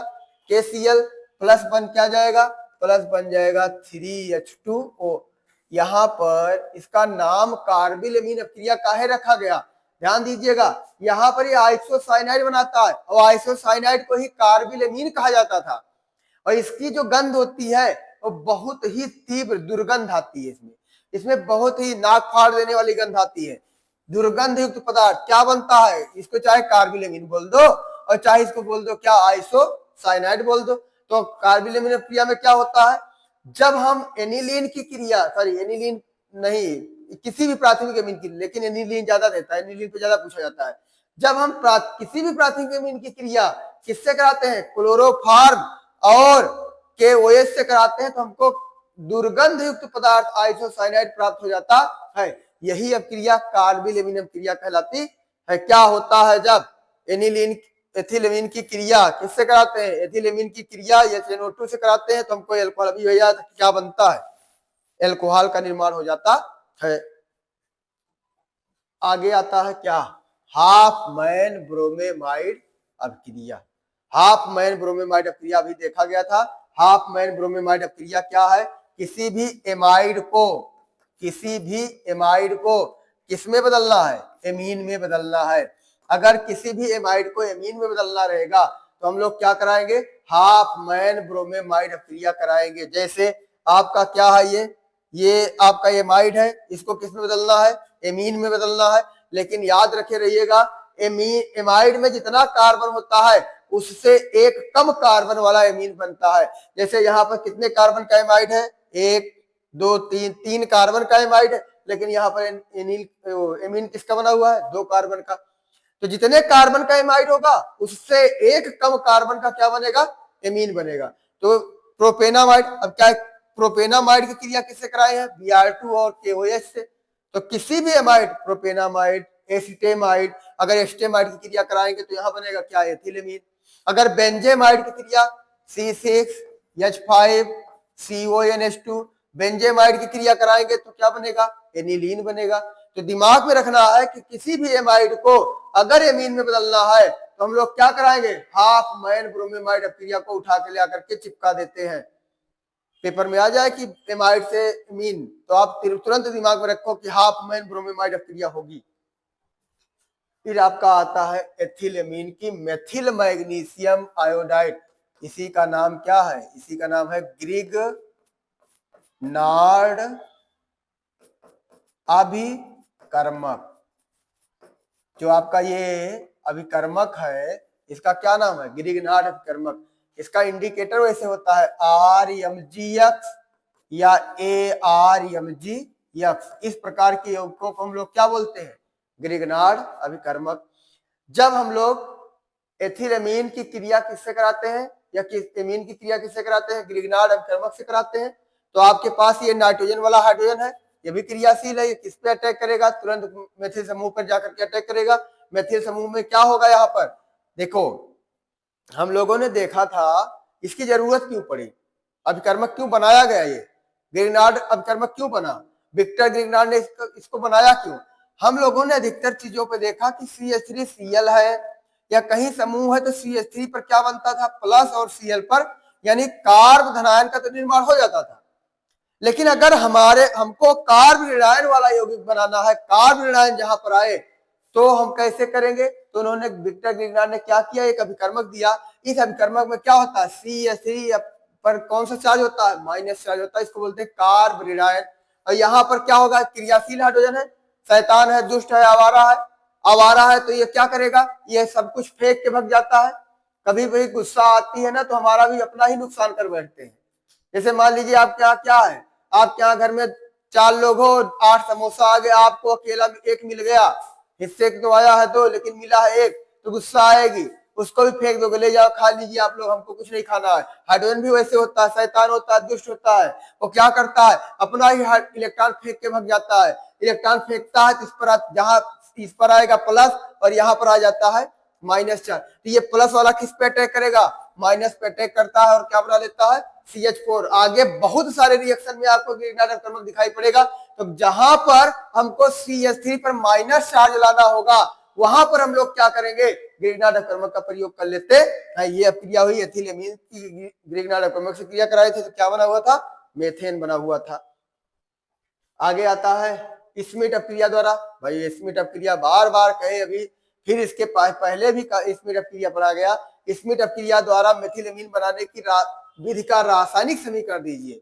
आपके स्मिट अपक्रिया में हम लोग किस अभिकर्मक का प्रयोग करते हैं, स्मिट अपक्रिया में हमारे पास होता है हाइड्राजोइक अम्ल उपस्थित H2SO4 की, आपका कार्बोक्सिलिक अम्ल होता है, कार्बोक्सिलिक अम्ल होता है और क्या है, हाइड्राजोइक अम्ल, दोनों की क्रिया H2SO4 के के उपस्थित में कराते हैं तो हमको क्या मिल जाता है, हमको मिल जाता है एमीन मिल जाता है। अभी बताए इसमें कितने कार्बन का कार्बोक्सिलिक अम्ल है, 2। यहाँ कितने कार्बन का एमीन बना, 1, यानी 2 कार्बन और 1 कार्बन का एमीन। यहाँ पर क्या हो रहा है, कार्बन की संख्या में हमेशा कमी आती है। अगर आपको मेथिल एमीन बनाना है तो आपको एस्टिक अम्ल लेना पड़ेगा। अगर आपको क्या बनाना है, एथिल एमीन बनाना है तो क्या लेना पड़ेगा, प्रोपियोनिक अम्ल लेना पड़ेगा। इसको याद रखे रहिएगा कैसे, और यहाँ पर कैसे प्राप्त करोगे, क्या एस्टिक अम्ल से मेथिल एमीन, ये भी पूछा जा सकता है। तो तुरंत हाइड्रा जो याद आ जाए, स्मिट क्रिया थी, इसमें कार्बोक्सिलिक अम्ल को किसमें बदला गया था, जिसमें कार्बोक्सिलिक अम्ल को एमीन में बदला गया था। वह क्रिया कौन सी क्रिया थी, वह क्रिया स्मिट क्रिया थी। तो तुरंत याद करके आप इस क्रिया को दे करके तुरंत एमीन बना दीजिए। फिर आता है हाफ मैन, वही बात, हाफ मैन ब्रोमेमाइड क्रिया द्वारा क्या बनाना है, एनिलीन बनाना है। बार बार क्वेश्चन पूछ रहा है, एनसीईआरटी बार बार दे रही, हाफ मैन ब्रोमे, अभी आपको पता है एमाइड किसमें बदला जाएगा, एमीन में। तो क्या कराना है, हाफ मैन ब्रोमेमाइड क्रिया करानी है। किसी भी एमाइड को कैसे प्राप्त करोगे, बेंजेमाइड से एनिलीन। तो आप लोग क्या कराएंगे, बेंजेमाइड की क्रिया किससे कराओगे, Br2 से। वहां क्या था, वहां एस्टेमाइड था, यहाँ क्या मिल रहा है आपको, बेंजेमाइड मिल रहा है। कैसे प्राप्त करोगे, बेंजेमाइड से क्या, एनिलीन। तो बेंजेमाइड से एनिलीन बनाने के लिए हमको क्या कराना है, हाफ मैन ब्रोमेमाइड क्रिया करानी है। फिर आगे आपका क्या आता है, एनिलीन की एस्टिल क्लोराइड और कार्बन डाइसल्फाइड से क्रिया लिखिए। एस्टिल क्लोराइड, एस्टिल क्लोराइड का फार्मूला ये होता है, आप यहाँ ध्यान दीजिएगा, जब हम लोग एनिलीन की क्रिया एस्टिल क्लोराइड से कराते हैं तो हमको क्या प्राप्त होता है, कैसे प्राप्त होगा, ध्यान देना। यहाँ पर जब Cl है, Cl इलेक्ट्रॉन को लेगा, इस पर माइनस आ जाएगा, इस पर क्या जाएगा, प्लस। एनिलीन का हाइड्रोजन परमाणु निकलता है, एनिलीन का हाइड्रोजन परमाणु निकलेगा, ये प्लस को लेकर निकलेगा, और इस पर क्या आएगा, माइनस। तो ये प्लस वाला कहाँ अटैक करेगा, माइनस पर, और इसका तेरा मेरा साथ, प्लस और माइनस का साथ मिल जाएगा, ये Cl के रूप में निकल जाएगा, यहाँ यौगिक मिल जाएगा। हम लोगों को ध्यान देना है, ये अब क्रिया हमेशा किसकी उपस्थिति में होती है, पिरीडीन की उपस्थिति में होती है। वही चीजें यहाँ पर आपको जो वहां संरचना के द्वारा बनाया गया, यहाँ पर दिखाया गया सूत्र के द्वारा। इसका हाइड्रोजन निकलेगा H प्लस के रूप में, इसका Cl आएगा माइनस के रूप में, दोनों मिल जाएंगे। आपको एक काम करना है, क्या कि यहाँ पर किससे, कार्बन डाइसल्फाइड से क्रिया करा के ले आना है। किसकी, एनिलीन की। एनिलीन की क्रिया कार्बन डाइसल्फाइड से कराना है। अब आपका आता है मेथिल आयोडाइड के आधिक्य द्वारा एनिलीन के एल्कीलीकरण की क्रिया लिखिए। हम लोग क्या कराते हैं, एनिलीन की क्रिया कराते हैं मेथिल आयोडाइड से। मेथिल आयोडाइड में क्या है, CH3 समूह है। हमने आपको बताया हाइड्रोजन को क्या पसंद है, हाइड्रोजन पसंद है। तो ये जहां पर एक हाइड्रोजन है वहां पर कौन पहुंच गया, एल्किल समूह पर पहुंच गया। तो ये क्या हो गया, ये प्राथमिक एमीन है, ये क्या बनेगा, द्वितीयक एमीन। फिर क्या द्वितीयक एमीन कराएंगे तो तृतीयक एमीन बनेगा। फिर तृतीयक एमीन की क्रिया एल्किल हाइड्राइड से कराएंगे तो हमको चतुर्थक अमोनियम लवण प्राप्त हो जाता है। यहाँ पर C6H5NH2 3CH3I इसके द्वारा हीट करते हैं तो हमको क्या मिल जाता है, यहाँ पर चतुर्थक अमोनियम लवण मिल जाता है, ये I- है, चतुर्थक अमोनियम लवण। अगर हम लोग alkyl C2H5 NH2 plus CH3Cl ले ले तो इसका एक H Cl के साथ गया, तुरंत बनाया क्या, C2H5 NHCH3। फिर क्या कराओगे, इसकी क्रिया कराओगे CH3Cl से, फिर इसका एक H Cl के साथ गया तो यहां हो जाएगा क्या, C2H5 CH3 का होल ट्वाइस N। फिर इसकी क्रिया कराओगे तो ये लोन पे इलेक्ट्रॉन लेके जाएगा, बना लेगा क्या, C2H5 CH3 का थ्राइस N, और इस पर प्लस हो जाएगा, Cl पर माइनस हो जाएगा। यानी कि एल्किल हाइलाइट से क्रिया कराएंगे तो हमको चतुर्थक अमोनियम लवण प्राप्त हो जाएगा। फिर बेंजीन सल्फोनिक अम्ल से एनिलीन बनाने का समीकरण लिखिए। बेंजीन सल्फोनिक अम्ल की क्रिया किससे कराएंगे, बेंजीन सल्फोनिक अम्ल की क्रिया हम लोग कराएंगे, ये लंबा रिएक्शन है, इसको याद रखे रहेगा। बेंजीन सल्फोनिक अम्ल की क्रिया कराएंगे हम लोग क्या, इससे NaOH से। तो हमको क्या प्राप्त होता है, हमको प्राप्त हो जाता है सोडियम फिनॉक्साइड। बेंजीन सल्फोनिक अम्ल की क्रिया NaOH से कराओगे तो आपको सोडियम फिनॉक्साइड मिल जाएगा, और सोडियम फिनॉक्साइड का अम्लीय अपघटन कराओगे तो आपको क्या मिल जाएगा, फिनॉल मिल जाएगा। अम्ल में क्या है, H प्लस है, H प्लस क्या करेगा, भैया हम तो ओ के साथ रहते हैं, तुम कहाँ चले आए हो, कहाँ यहाँ से आ गए हो, हम तो ओ के साथ रहते हैं, H प्लस कहाँ क्या है, ओ के साथ रहेगा। ये कहता है मेरा तो इसके साथ साथ है, तुम कहाँ से बीच में आ गए, तो ये क्या करेगा, ओ के साथ जाएगा, फिनॉल बन जाएगा। यानी बेंजीन सल्फोनिक अम्ल से की क्रिया हम लोग NaOH से कराएंगे। सबसे पहले क्या बनेगा, सोडियम फिनॉक्साइड। अब सोडियम फिनॉक्साइड बन जाएगा तो H प्लस दिखेगा, कह रहे सोडियम फिनॉक्साइड आ गया, किसके साथ आ गया है, Na आ गया, किसके साथ आ गया है, C2H5 ओ के साथ है। अरे भाग भाग भाग, तेरा तो मेरा है, तो यश क्या करेगा, ओ के साथ रहेगा, Na को भगाएगा, क्या बना लेगा, फिनॉल बना लेगा। फिर फिनॉल की क्रिया किससे कराओगे, अमोनिया से। जब फिनॉल की क्रिया अमोनिया से कराओगे, लेकिन यहाँ पर क्या होना चाहिए, Zn के साथ इसका जो अभिक्रिया होगी उसका टेम्परेचर कितना होना चाहिए, 300 डिग्री सेल्सियस। जब ZnCl2 की क्रिया से ZnCl2 और 300 डिग्री सेल्सियस पर हम लोग फिनॉल की क्रिया किससे कराते हैं, अमोनिया से कराते हैं, तो हमको क्या मिल जाता है, एनिलीन मिल जाता है। यानी ये प्रक्रम जो होगा, सबसे पहले एक स्टेप में पूरा, सबसे पहले वाले स्टेप में क्या होगा, बेंजीन सल्फोनिक अम्ल क्या कराएगा, सोडियम फिनॉक्साइड का निर्माण करेगा, सोडियम फिनॉक्साइड से क्या बनेगा, फिनॉल, और फिनॉल की क्रिया एमीन से कराएंगे, अमोनिया से कराएंगे, तो हमको एमीन प्राप्त हो जाएगा। 4-5 स्टेप का क्वेश्चन। अब यहाँ पर एक चीज और देखो, ये कहेगा क्या, कैसे प्राप्त करोगे फिनॉल से अगर एनिलीन, तो भैया इतना रिएक्शन देना है, एक ही स्टेप देना है। कैसे प्राप्त करोगे सोडियम फिनॉक्साइड से एनिलीन, तो आपको ये 2 स्टेप उठा करके दे देने हैं। कैसे प्राप्त करोगे बेंजीन सल्फोनिक अम्ल से एनिलीन, तो आपको ये तीनों स्टेप उठा करके ले आना है। हाँ, एनिलीन की डाई एजोटीकरण क्रिया लिखिए। अभी डाई एजोटीकरण नाम का रखा गया है। डाई मतलब 2, एजो मतलब नाइट्रोजन, ठीक है। यहाँ पर 2 नाइट्रोजन वाला हाइलाइट प्राप्त होता है, इसीलिए इसका नाम रखा गया है डाई एजोटीकरण। ये बेंजीन है और ये डाई एजोनियम, डाई इस पर प्लस रहेगा, डाई एजोनियम क्लोराइड। तो हम लोग क्या करते हैं, C6H5 यानी एनिलीन की क्रिया कैसे कराओगे, NaOH2 और ये Cl के ऊपर साथ, तो हमको क्या मिल जाएगा, बनेगा C6H5N2 पर प्लस और Cl पर बेंजीन डाइएजोनियम क्लोराइड का निर्माण हो जाता है। यही अभिक्रिया क्या कराती है, यही अभिक्रिया कहलाती है डाइएजोटीकरण। हाँ, टेम्परेचर जो है वो क्या करना है, 0 से 5 डिग्री सेल्सियस तक ही रखना है, 0 से 5 डिग्री सेल्सियस पर ही यह क्रिया रखनी है। हम लोग और एक चीज देखते हैं, कहीं कहीं लिखा रहता है इसमें किताबों में 278 केल्विन, यहाँ ना घबराना कि हमको तो बताया गया 0 से 5 डिग्री सेल्सियस, वहां 278 लगे, नंबर देख के अब घबराहट हो जाए, सांस ऊपर नीचे होने लगे। ये आपका क्या है, डिग्री सेल्सियस में है, किस में है, केल्विन में है। बेंजीन सल्फोनिक अम्ल से हमको एनिलीन बनाना है। क्वेश्चन आएगा 2 नंबर का कि कैसे प्राप्त करोगे बेंजीन सल्फोनिक अम्ल से एनिलीन। तो बेंजीन सल्फोनिक अम्ल से एनिलीन को हम लोग डायरेक्ट नहीं बना सकते हैं, तो हम लोग क्या करेंगे, बेंजीन सल्फोनिक अम्ल से सबसे पहले क्या बना लेंगे, फिनॉल बना लेंगे। बेंजीन सल्फोनिक अम्ल से फिनॉल बनाने के लिए क्या होगा, बेंजीन सल्फोनिक अम्ल की क्रिया किससे कराएंगे, सोडियम हाइड्रोक्साइड से कराएंगे। और एक चीज याद रखिएगा, बेंजीन सल्फोनिक अम्ल से फिनॉल भी सीधे नहीं बनता है, सबसे पहले बेंजीन सल्फोनिक अम्ल से क्या बनता है, सबसे पहले बेंजीन सल्फोनिक अम्ल से बनता है सोडियम फिनॉक्साइड। और जब सोडियम फिनॉक्साइड बन जाता है तो उसका अम्लीय अपघटन कराते हैं, अम्लीय अपघटन कराएंगे तो अम्लीय अपघटन में H+ दिखेगा, और H+ को नजर आ रहा है क्या, सोडियम फिनॉक्साइड में सोडियम।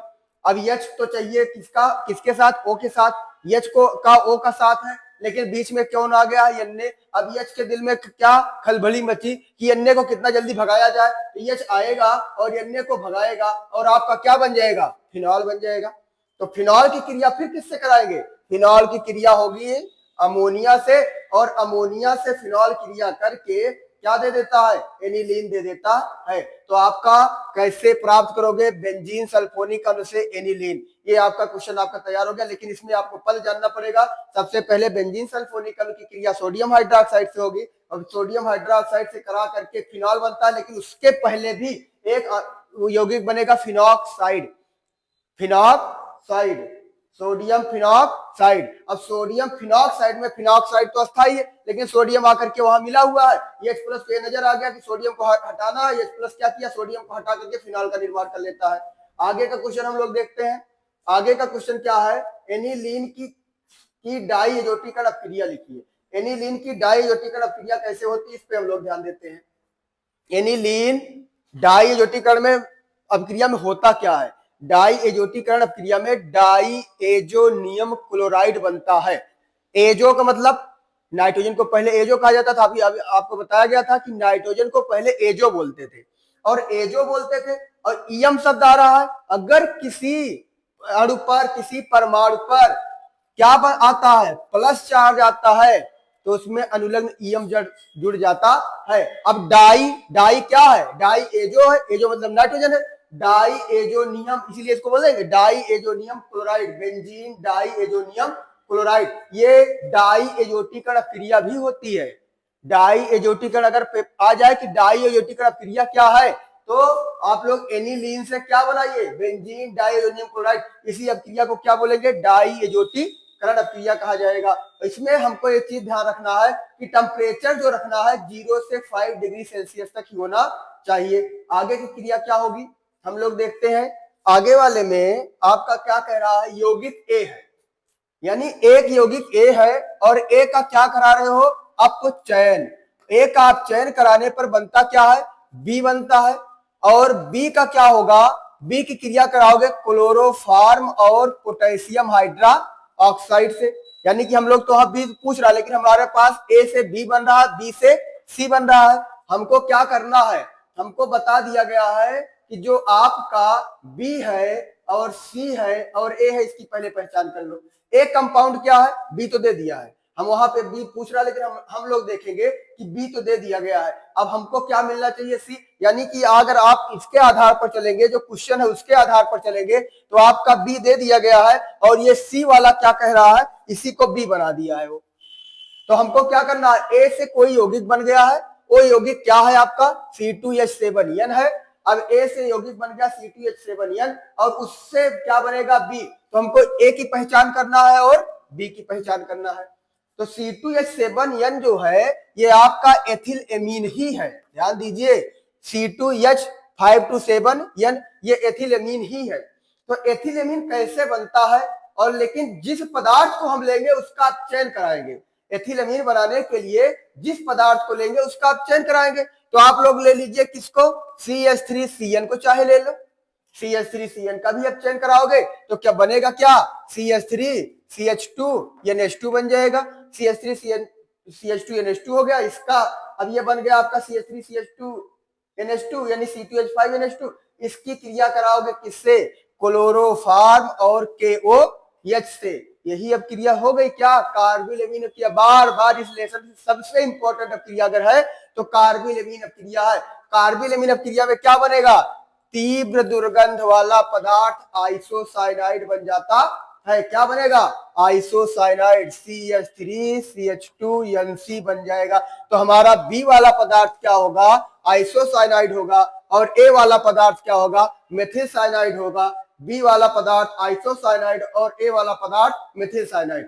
और एक पदार्थ हो सकता है जो आपका क्या है, ये है एसिटेमाइड। चाहे ए को वो रखो आप लोग मेथिल साइनाइड और चाहे ए को रख दो क्या, एसिटेमाइड, दोनों पदार्थ हो सकता है। आगे हम लोग देखते हैं एमीन किसे कहते हैं। ये क्वेश्चन आया हुआ है, एमीन तो पढ़ा दिए, ये क्वेश्चन आया है एमीन किसे कहते हैं। तो आपको बताया गया अमोनिया के एल्किल अथवा एरिल व्युत्पन्नों को क्या बोलते हैं, एमीन बोलते हैं। अब एमीन का वर्गीकरण आपका है, एमीन का प्राथमिक एमीन 1 डिग्री एमीन। अगर एक एल्किल समूह है, एक एल्किल समूह है तो प्राथमिक एमीन हो गया। 2 डिग्री एमीन, 2 एल्किल समूह है तो 2 डिग्री एमीन हो गया।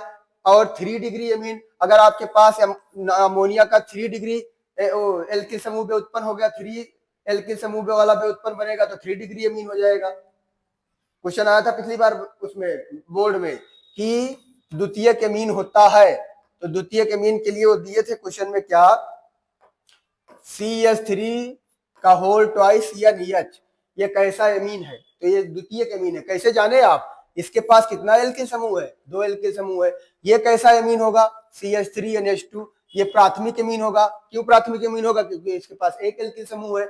ये कैसा एमीन होगा, CH3 का होल थ्राइस N, ये तृतीयक एमीन होगा। क्यों होगा, क्योंकि नाइट्रोजन से कितना एल्किल समूह जुड़ा हुआ है, 3 एल्किल समूह जुड़ा हुआ है। ये 1 डिग्री, ये 2 डिग्री, ये 3 डिग्री एमीन हो जाएगा।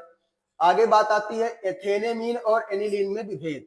एथेनेमीन और एनिलीन में विभेद करने के लिए हम लोग क्या करते हैं, लैब बेस्ड सेटअप होता है, उसी पे इसकी जांच करते हैं। और इसकी जांच करते हैं कैसे, आपका एथेनेमीन मिलता है और ये Cl के साथ ये जो एथेनेमीन होता है लवण का निर्माण कर लेता है। ये लवण जल में घुलनशील होता है, जल में घुल जाता है। लेकिन और इसमें क्या होता है, एनिलीन की क्रिया हम लोग क्या कराते हैं, सोडियम नाइट्राइड से कराते हैं, ये Cl तो बनता है क्या, एजो रंजक, वही कार्बिल एमीन सॉरी वो डाई एजोटी करण क्रिया बन होती है। तो इनमें दोनों में अंतर हो जाएगा। इसके बाद इसमें आगे का आप लोग टॉपिक देखते हैं, तो हमको पढ़ना है एमीन और डाइएजोनियम लवण। तो आपके इस क्वेश्चन में एनिलीन में अनुनाद के कारण जो नाइट्रोजन परमाणु होता है उस पर इलेक्ट्रॉन घनत्व घट जाएगा, क्योंकि नाइट्रोजन परमाणु क्या करता है, लोन पे इलेक्ट्रॉन किसकी तरफ दे देता है, बेंजीन रिंग की तरफ दे देता है, जिसके कारण नाइट्रोजन पर उपस्थित एकाकी इलेक्ट्रॉन प्रोटॉनीकरण के लिए कम उपलब्ध होता है, यानी कि वो प्रोटॉन बनाने के लिए, प्रोटॉनीकरण के लिए उपलब्धता उसकी कम हो जाएगी। अतः एनिलीन क्षारीय प्रक्रम का होता है। एनिलीन जो हमारा होगा क्षारीय होगा। आपका बेंजीन रिंग में देखिए आप लोग क्या होगा, सबसे पहले यहाँ पर लोन पेयर होगा, इसका लोन पेयर इसके पास आएगा, इसका लोन पेयर इसके पास आएगा, जिसके पास 2 बॉन्ड हो जाएगा।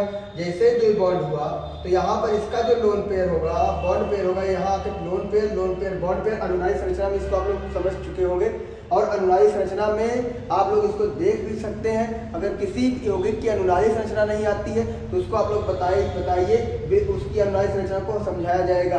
तो आप लोग यहाँ ध्यान दीजिए, आगे अब आ जाता है, यानी हम सीधे कह सकते हैं इसमें कि इसकी क्षारीयता का कारण क्या होता है, उस पर अनुनाद के कारण नाइट्रोजन परमाणु पर इलेक्ट्रॉन घनत्व का घटना, जिसके कारण ये क्षारीय प्रवृत्ति का हो जाता है। आगे क्या होगा, निम्नलिखित के कारण बताइए। विलेयता व नाइट्रीकरण, जो मेथिलेमीन होता है और फेरिक क्लोराइड, इसकी क्रिया कैसे होती है। मेथिलेमीन जल से अधिक क्षारीय होता है। मेथिलेमीन की या जल से प्रोटॉन ग्रहण कर लेता है। प्रोटॉन ग्रहण करने मतलब होता है H+ को लेना। H+ को हम लोग बोलते हैं प्रोटॉन। H+ का मतलब क्या हो गया, प्रोटॉन। काहे प्रोटॉन होता है, देखिए H के पास क्या होता है, 1 इलेक्ट्रॉन 1 न्यूट्रॉन, और 1 इलेक्ट्रॉन 1 प्रोटॉन और 1 0 न्यूट्रॉन। इसने क्या कर दिया, इलेक्ट्रॉन को भी दे दिया है, तभी H+ आया। अब इसके पास क्या बचा, 1 प्रोटॉन, इसीलिए H+ को हम लोग बोलते हैं प्रोटॉन। H+ का मतलब क्या हो गया, प्रोटॉन हो गया, ग्रहण करता है। उसके बाद ये हाइड्रोक्साइड आयन देता है। अब ये हाइड्रोक्साइड आयन किससे क्रिया करता है, Fe+ से और फेरिक ऑक्साइड का निर्माण कर लेता है। कह रहा है एनिलीन का नाइट्रीकरण। एनिलीन का नाइट्रीकरण कराते हैं तो क्या बनता है, एनिलीन में देखिए उसमें अनुनादी संरचना में आर्थो और पैरा स्थितियों पर इलेक्ट्रॉन घनत्व अधिक होता है, जिसके कारण जो NO2 समूह होता है वो आर्थो और पैरा पर अटैक करता है। तो हम लोग जब इसकी कराएंगे क्रिया शांत H2SO4 की उपस्थिति में SN3 से, तो हमको क्या मिलेगा, हमको मिलेगा आर्थो नाइट्रो एनिलीन, और क्या मिल जाएगा, पैरा नाइट्रो एनिलीन प्राप्त हो जाता है। ये क्रिया हो गई। आगे हम लोग चलते हैं। निम्नलिखित से एथिलेमीन कैसे प्राप्त करोगे, केवल रासायनिक समीकरण दीजिए। प्रोपेनामाइड से एथिलेमीन, हमने कहा था जब आपको किसी भी एमाइड से एमीन बनाना हो जाए तो आप क्या कराओगे, Br2+4KOH। कौन सी क्रिया है, ये हाफमैन ब्रोमेमाइड अपक्रिया। हाफमैन ब्रोमेमाइड अपक्रिया कराओगे तो एथिलेमीन बन जाएगा। नाइट्रोएथेन से आपको क्या कराना है, नाइट्रोएथेन से आपको बनाना है एथिलेमीन, और नाइट्रोएथेन का क्या कराओगे, अपचयन कराओगे। अपचयन के लिए क्या लगाओगे, लिथियम एल्युमिनियम हाइड्राइड, ये भी बनाएगा एनिलीन। आपको क्या बनाना है, मेथिल साइनाइड से क्या बनाना है, एनिलीन। तो मेथिल साइनाइड का आप क्या कराओगे, अपचयन, CH3Cl प्लस 4H, आपका क्या बन जाएगा, CH3 CH2 NH2 हो जाएगा, ये भी एथिलेमीन हो जाएगा। यहाँ पर क्या होगा, आपको बनाना है क्या, एस्टेमाइड से एथिलेमीन। तो एस्टेमाइड से एथिलेमीन बनाने के लिए भी अपचयन कराएंगे, किसी एमाइड से लगा होगा तभी क्या कराओगे, अपचयन करा दोगे। आगे आपका क्या आ गया, प्रयोगशाला में एनिलीन टिन और साम्य HCl के साथ के द्वारा नाइट्रोबेंजीन के अपचयन द्वारा बनाई जाती है। प्रयोगशाला में अब कह देगा एनिलीन बनाने की प्रयोगशाला भी, तो एनिलीन बनाने की प्रयोगशाला में क्या होता है, ये नाइट्रोबेंजीन का हम लोग क्या कराते हैं, HCl प्लस HCl होता है, ये बनाता है HCl प्लस 2 नवजात हाइड्रोजन होता है, और यही नवजात हाइड्रोजन ला करके इससे नाइट्रोबेंजीन का अपचयन करके क्या बना देता है, एनिलीन बना देता है। आगे क्या होगा आपका, ये तो टेस्ट है, विभेद करना पड़ेगा कि इसमें कौन कौन सा मेथिलेमीन और डाइमेथिलेमीन, ठीक है। प्राथमिक एमीन और द्वितीयक एमीन का टेस्ट। प्राथमिक एमीन क्या करता है, कार्बामाइड टेस्ट देता है, जबकि ये नहीं देता है। यहाँ पर एथिलेमीन और एनिलीन क्या करता है, एजोडाई टेस्ट में ये एजोडाई टेस्ट देता है, नारंगी रंग का उत्पाद बनाता है, ये नहीं देता है। इसमें एनिलीन और बेंजीलेमीन में क्या होगा, ये भी जो ड्राई टेस्ट होता है उसको देता है एनिलीन, लेकिन बेंजीलेमीन नहीं देता है। एनिलीन वर्सेस नाइट्रोनियन मेथिल एनिलीन, यानी कि ये द्वितीयक एमीन होगा। ये भी क्या करता है, कार्बेलेमीन टेस्ट देता है। कौन, एनिलीन कार्बेलेमीन टेस्ट देता है। काहे देता है कार्बेलेमीन टेस्ट, क्योंकि ये प्राथमिक एमीन है, ये द्वितीयक एमीन है, ये नहीं देता है। आगे बात आती है एरिल एमीन क्षारीय गुणों को क्यों प्रदर्शित करते हैं। वही चीज, इसके पास एकाकी इलेक्ट्रॉन युग्म होता है। जब एकाकी इलेक्ट्रॉन युग्म होता है तो ये आपको एकाकी इलेक्ट्रॉन युग्म देता है बेंजीन रिंग को, और बेंजीन रिंग को देगा तो बेंजीन रिंग का घनत्व बढ़ जाएगा, जबकि इसका घनत्व कम हो जाएगा। अतः ये क्या करेगा, क्षारीय गुण को प्रदर्शित करेगा। आगे क्या है, महत्वपूर्ण नेमिंग रिएक्शन। सबसे पहले क्या, हाफ मैन ब्रोमेमाइड, ये बहुत ही इंपॉर्टेंट है, बार बार अपक्रिया आ रही है कि हाफ मैन ब्रोमेमाइड अपक्रिया। हाफ मैन ब्रोमेमाइड अपक्रिया क्या है, किसी भी क्या, जैसे आप लोग यहाँ क्या लियो एसिटेमाइड, किसी भी एमाइड से अगर आपको क्या बनाना है, एमीन बनाना है, तो हम लोग कौन किस अपक्रिया का सहारा लेंगे, हाफ मैन ब्रोमेमाइड अपक्रिया का सहारा लेंगे। जैसे क्या एसिटेमाइड, और एसिटेमाइड से हमको क्या करना है, मेथिलेमीन बनाना। लेकिन इसमें ध्यान देना रहेगा, जितने जो अभिकारक होगा उसमें जितना कार्बन होगा उससे एक कम कार्बन का उत्पाद मिलेगा। जैसे यहाँ पर देखिए 2 कार्बन का है एसिटेमाइड, और यहाँ पर क्या हो गया, मेथिलेमीन, यानी एक कार्बन क्या हो गया, इसमें माइनस हो गया। कार्बिल एमीन अपक्रिया, कार्बिल एमीन अपक्रिया, कार्बिल एमीन अपक्रिया में क्या होता है, कार्बिल एमीन कहते हैं किसे है, आइसोसाइनाइड को कार्बिल एमीन कहते हैं। तो कार्बिल एमीन की अपक्रिया क्या होता है, एनिलीन की क्रिया जब हम लोग क्लोरोफॉर्म और किससे कराते हैं, KOH से कराते हैं, तो हमको मेथिल आइसोसाइनाइड, जिसको कार्बिल एमीन भी बोला जा सकता है, इसकी जो गंध होती है बहुत ही दुर्गंध वाला पदार्थ है, यानी कि बदबूदार गंध देता है। तो ये कौन सी अपक्रिया हो जाएगी, कार्बिल एमीन अपक्रिया, क्योंकि इसमें कार्बिल एमीन बनता है। मेथिल आइसोसाइनाइड, कोई भी आइसोसाइनाइड हो जाएगा वो कार्बिल एमीन कहा जाएगा। आगे है रासायनिक गुण, एनिलीन का कोई दो तीन रासायनिक गुण दीजिए। तो पहला क्या होगा, एनिलीन जो होता है ये ग्रीगनार्ड अभिकर्मक, ग्रीगनार्ड अभिकर्मक मतलब क्या हो गया, RMgX, यक्स बराबर क्या हो जाता है, हेलोजन, और आर होता है एल के समूह। एल के समूह में हम लोग CH3 भी रख सकते हैं, C2H5 भी रख सकते हैं। जब CH3 रखेंगे यहाँ पर तो हमारा बनेगा क्या, मेथेन बन जाएगा, और जब हम C2H5 रखेंगे यहाँ पर तो हमारा क्या बन जाएगा, एथेन बन जाएगा। तो एनिलीन ग्रीगनार्ड अभिकर्मक के साथ क्या देता है, एल्केन देता है। दूसरा क्या हो जाएगा, एस्टिकेन हाइड्राइड से क्रिया, एस्टिकेन हाइड्राइड से क्रिया होगी तो एस्टिकेन हाइड्राइड का formula CH3C double bond O, CH3C double bond O। अब यहाँ पर क्या होगा, कोई एक बॉन्ड टूटेगा, मान लीजिए बॉन्ड टूटा, इस पर आया माइनस, इस पर आया प्लस। अब जहाँ पर क्या इलेक्ट्रॉन घनत्व क्या होगा, ज्यादा होगा, वहां पर प्लस वाला अटैक कर जाएगा। अब यहाँ पर देखिए आर्थो पर और पैरा पर इलेक्ट्रॉन घनत्व ज्यादा होता है, आर्थो और पैरा पर जो आपका ये समूह है जाकर के अटैक कर लेगा, उत्पाद बना देगा। तीसरा क्या होता है, H2SO4 के साथ क्रिया, एनिलीन की क्रिया जब H2SO4 से कराते हैं तो क्या बनता है, एक अब ज्यूटर आयन बताया गया था, तो ज्यूटर आयन बताया गया। यहाँ पर क्या होगा, जैसे ये NH2 यहाँ रहता है, आप ध्यान दीजिएगा ज्यूटर आयन कैसे बना, NH2 यहाँ रहता है, यहाँ पर होता है SO3H। अब इसके पास ये प्लस है, ये H प्लस इसके पास देगा लोन पेयर इलेक्ट्रॉन लेने के लिए, तो यहाँ पर जो बनेगा ये SO3 पर माइनस, इस तरह का उत्पाद बन जाएगा। आगे हम लोग चलते हैं, क्या होता है जब एनिलीन नाइट्रस अम्ल से कम ताप पर क्रिया करता है।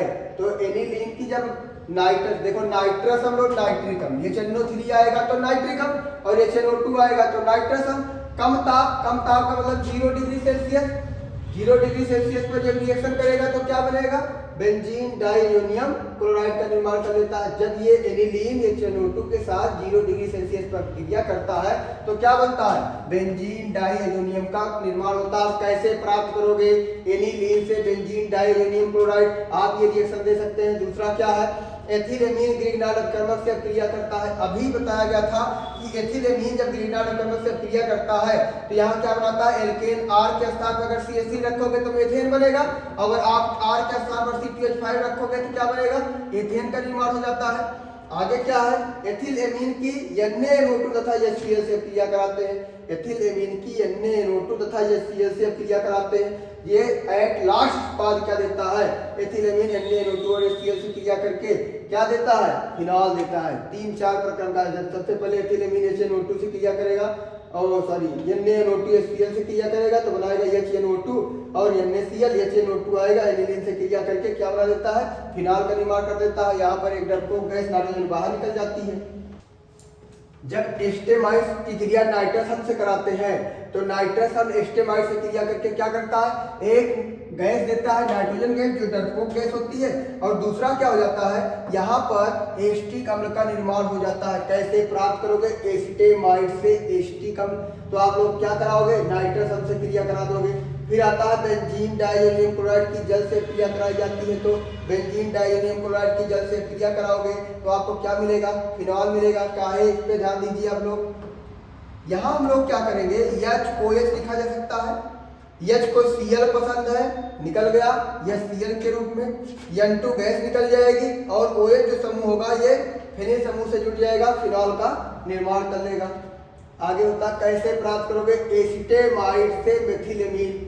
फिर बार बार वही क्वेश्चन आ रहा, एसिटेमाइड से मेथिलेमीन यानी कि क्या है, ये एमाइड है, एमीन बनाना है। कौन सी अपक्रिया है ये, हाफमैन ब्रोमेमाइड अपक्रिया। हाफमैन ब्रोमेमाइड अपक्रिया में दो कार्बन से एक कार्बन वाला उत्पाद बना, ये हाफमैन ब्रोमेमाइड अपक्रिया हो गई। प्रोपियोनिक अम्ल से एथिलेमीन, किसी भी कार्बोक्सिलिक अम्ल से अगर एमीन बनाना है तो क्या होगा, N3H। N3H का क्या नाम है, N3H का नाम है हाइड्राजोइक अम्ल। हाइड्राजोइक अम्ल से क्रिया कराएंगे H2SO4 के उपस्थित में हमको मिल जाएगा क्या, एथिलेमीन। तो अगर किसी कार्बोक्सिलिक अम्ल से एमीन बनाना है तो उसको उसमें क्या कराते हैं हम लोग, हाइड्राजोइक अम्ल से क्रिया कराते हैं। यहाँ भी ध्यान देना है, जो कार्बोक्सिलिक अम्ल होगा उसमें जितने कार्बन होंगे उत्पाद में उससे एक कम कार्बन हो जाएगा। क्या होता है जब, अब भाग 2 पे आते हैं हम लोग, एस्टेमाइड की क्रिया कैसे कराते हैं, नाइट्रस अम्ल से। जब हम लोग एस्टेमाइड, एमाइड NH2 समूह रहेगा, एमाइड में कौन समूह रहेगा, NH2 समूह। किसका एमाइड, कैसे एमाइड बनता है, जब हम लोग किसी कार्बोक्सिलिक अम्ल के OH समूह को हटा करके वहां NH2 समूह ले आके रख देते हैं तो एमाइड हो जाता है। ये क्या है, एस्टिक अम्ल का है, तो ये हो गया एस्टेमाइड। एस्टेमाइड की क्रिया कराते हैं हम लोग किससे, HNO2 से। तो किससे बना था एमाइड, एस्टिक अम्ल से। एस्टिक अम्ल बन गया, जल निकल जाएगा, नाइट्रोजन गैस निकल जाएगी। अगला बेंजीन डाइअमोनियम क्लोराइड की जल से क्रिया। बेंजीन डाइअमोनियम क्लोराइड की क्रिया जब हम लोग जल से कराएंगे तो क्या बनेगा, एट लास्ट हमको क्या मिलेगा, फिनॉल। अब क्वेश्चन है कैसे प्राप्त करोगे बेंजीन डाइअमोनियम क्लोराइड से फिनॉल, तो आप क्या करो, जल से क्रिया करा दीजिए। जल से क्रिया कराइए, जल के पास क्या होगा, HOH। H को क्या पसंद है, H को Cl पसंद है, HCl के साथ निकल लिया। अब N2 अकेला तनहा बेचारा बचा हो, कहा कि हम किसी के ऊपर बोझ बनने वाले नहीं है, और हम क्या करेंगे, हम आराम से पतली गली पकड़ लेंगे। पतली गली पकड़ के ऊपर निकल गया, बच गया क्या, C6H5 और यहाँ पर बचा OH, मिलकर के फिनॉल का निर्माण कर लिया। आगे हम लोग देखते हैं एसिटेमाइड से मेथिल एमीन। एसिटेमाइड से मेथिल एमीन, बार बार यही रिएक्शन क्वेश्चन बार बार आया हुआ है। इस अभिक्रिया का क्या नाम है, इस अभिक्रिया का नाम है हाफमैन ब्रोमेमाइड अभिक्रिया। इसको दिमाग में बिठा लो कि अगर किसी एमाइड से एमीन बनाना है तो हम एक अभिक्रिया को उठा के रखेंगे अपने दिमाग में कि कौन सी अभिक्रिया है वो, हाफमैन ब्रोमेमाइड अभिक्रिया। इसके बाद क्या आएगा, प्रोपेनिक अम्ल से क्या बनेगा, एथिलेमीन। जब प्रोपियानिक अम्ल से हम लोग एथिलेमीन बनाएंगे, अगर किसी कार्बोक्सिलिक अम्ल से एमीन बनाना है तो इसको याद रखे रहिएगा, कार्बोक्सिलिक अम्ल से एमीन बनाने के लिए हम भी एक अम्ल का सहारा लेंगे, इसका नाम होता है हाइड्राजोइक अम्ल। जब हाइड्राजोइक अम्ल क्रिया कराएंगे किसकी उपस्थित में, H2SO4 की उपस्थित में, फिर वहां पर क्या होगा, आपका कार्बोक्सिलिक अम्ल किसमें बदलेगा, एमीन में बदलेगा। लेकिन यहां ध्यान देना है कि कार्बोक्सिलिक अम्ल में कितना कार्बन, 3 कार्बन, एमीन में कितना कार्बन, 2 कार्बन। तो जितना कार्बन अम्ल में उससे एक कम कार्बन वाला एमीन बनेगा। अगर आप लोग लोगे क्या एस्टिक अम्ल तो आपको क्या मिलेगा, मेथिलेमीन। तो इतना याद रखे रहिएगा कि जितना अम्ल में कार्बन उससे एक अम्ल का एक कार्बन कम वाला क्या बनेगा, एमीन बनेगा। आगे बात आती है क्या, प्रोपेनामाइड से एथिलमीन, यही अपक्रिया आपको एमाइड एमाइड एमाइड एमाइड अपक्रिया से क्या बनाना है, एमीन बनाना है। तो आप लोग वही अपक्रिया फिर से दोहराइए, कौन सी, हाफ मैन ब्रोमेमाइड अपक्रिया। एनिलीन से हम लोगों को क्या बनाना है, हम लोग एनिलीन की क्रिया किस, अब यहाँ क्वेश्चन पूछता है क्या होता है जब एनिलीन की क्रिया एसिटिक एनहाइड्राइड से कराते हैं। एसिटिक एनहाइड्राइड का फार्मूला क्या होगा, CH3 C double bond CH3 C double bond O है।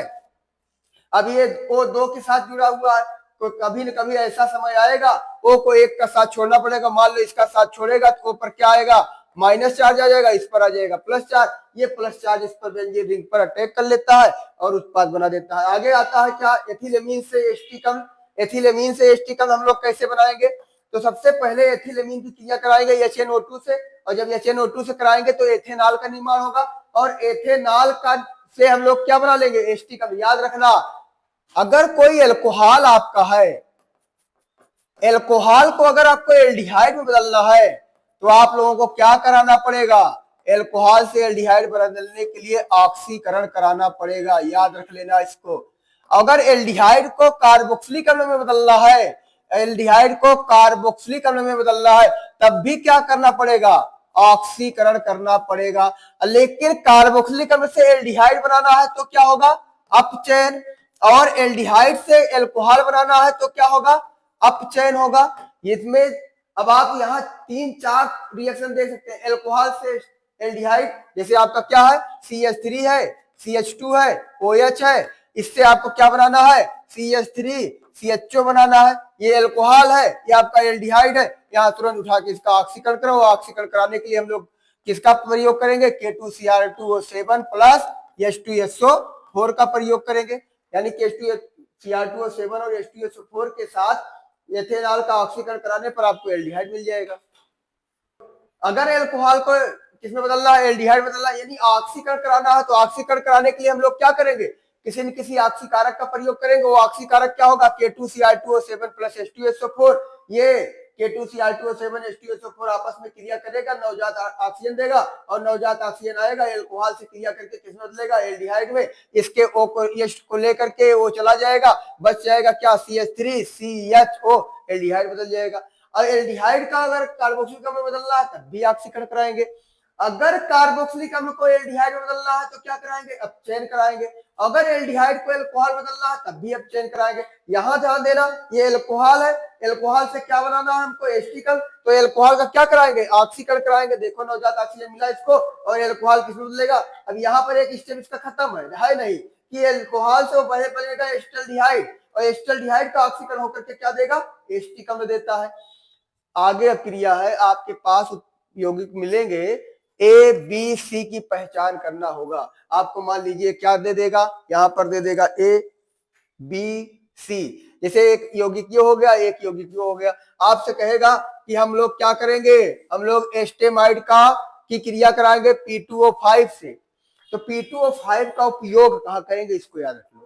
P2O5 का प्रयोग करते हैं अगर किसी यौगिक से पानी को, जल को निकालना है, तब निर्जलीकरण, डिहाइड्रेशन। तो ये एस्टेमाइड का क्या कर देता है, एस्टेमाइड का कर देता है डिहाइड्रेशन। अब H2 और O निकल जाएगा तो बचेगा क्या, CH3CN। अब CH3CN को हम लोग किसके साथ अभिक्रित करेंगे, Na प्लस C2H5OH, दोनों क्रिया करेगा तो C2H5ONA प्लस नवजात हाइड्रोजन मिल जाएगा। और जब नवजात हाइड्रोजन मिल जाएगा तो ये CH3CN जो होगा, ये नवजात हाइड्रोजन के साथ जा करके हो जाएगा अपचयित, और दे देता है CH3CH2NH2, यानी आपका उत्पाद एमीन बन जाता है। इसमें क्या होता है, ये भी क्या है, ये बेंजेनामाइड है। बेंजेनामाइड की क्रिया कराओगे, हाफ मैन ब्रोमेमाइड की क्रिया, फिर वही कि आपको अगर किसी एमाइड को किसमें बदलना है, एमीन में बदलना है, तो Br2 और KOH का सहारा लोगे। यहाँ पर आएगा जब Br6 यानी आपका बन जाएगा एनिलीन, और एनिलीन की क्रिया कराओगे NaNO2 और HCl से, तो आपका बन जाएगा क्या, बेंजीन डाइएजोनियम क्लोराइड। और बेंजीन डाइएजोनियम क्लोराइड की क्रिया करा दोगे H2O से, यानी भाप से, तो आपको फिनॉल मिल जाएगा। अब कैसे प्राप्त करोगे, बेंजेमाइड से फिनॉल, पूरा रिएक्शन चलना है। कैसे प्राप्त करोगे, बेंजेमाइड से diazonium chloride, benzene diazonium chloride, उस वाले स्टेप को काटो, यहाँ जोड़ो, क्या प्राप्त करोगे? बेंजेमाइड से एनिलीन, तो आपको इतना रिएक्शन रखना है। अब ये 4 रिएक्शन एक पद में है, बेंजेमाइड से फिनॉल, यहां तक चलिए, बेंजेमाइड से बेंजीन डाइअमोनियम क्लोराइड, यहां तक चलिए, बेंजेमाइड से एनिलीन, यहां तक चलिए। यानी आपका क्वेश्चन 4 क्वेश्चन पूछा जा सकता है एक ही स्टेप में। आगे हम लोग चलते हैं, क्या डाइअमोनियम क्लोराइड का उपयोग, डाइअमोनियम क्लोराइड का उपयोग कहाँ करते हैं हम लोग? प्रतिस्थापन अभिक्रियाओं में। अगर आपको बनाना है डाइअमोनियम क्लोराइड से क्या? नाइट्रोबेंजीन, तब आप लोग क्या करोगे? HBF4, इसका प्रयोग करके आप लोग क्या बना सकते हो? C6H5NO2 यानी कि नाइट्रोबेंजीन का निर्माण कर सकते हैं। और इनका उपयोग कहाँ होगा? एरोमेटिक हाइड्रोकार्बनों के निर्माण में, संश्लेषण में। दूसरा होता है रंजकों के निर्माण में, यानी हम लोग डाइअमोनियम क्लोराइड का प्रयोग एरोमेटिक हाइड्रोकार्बनों के निर्माण में, संश्लेषण में और रंजकों के निर्माण में कर सकते हैं।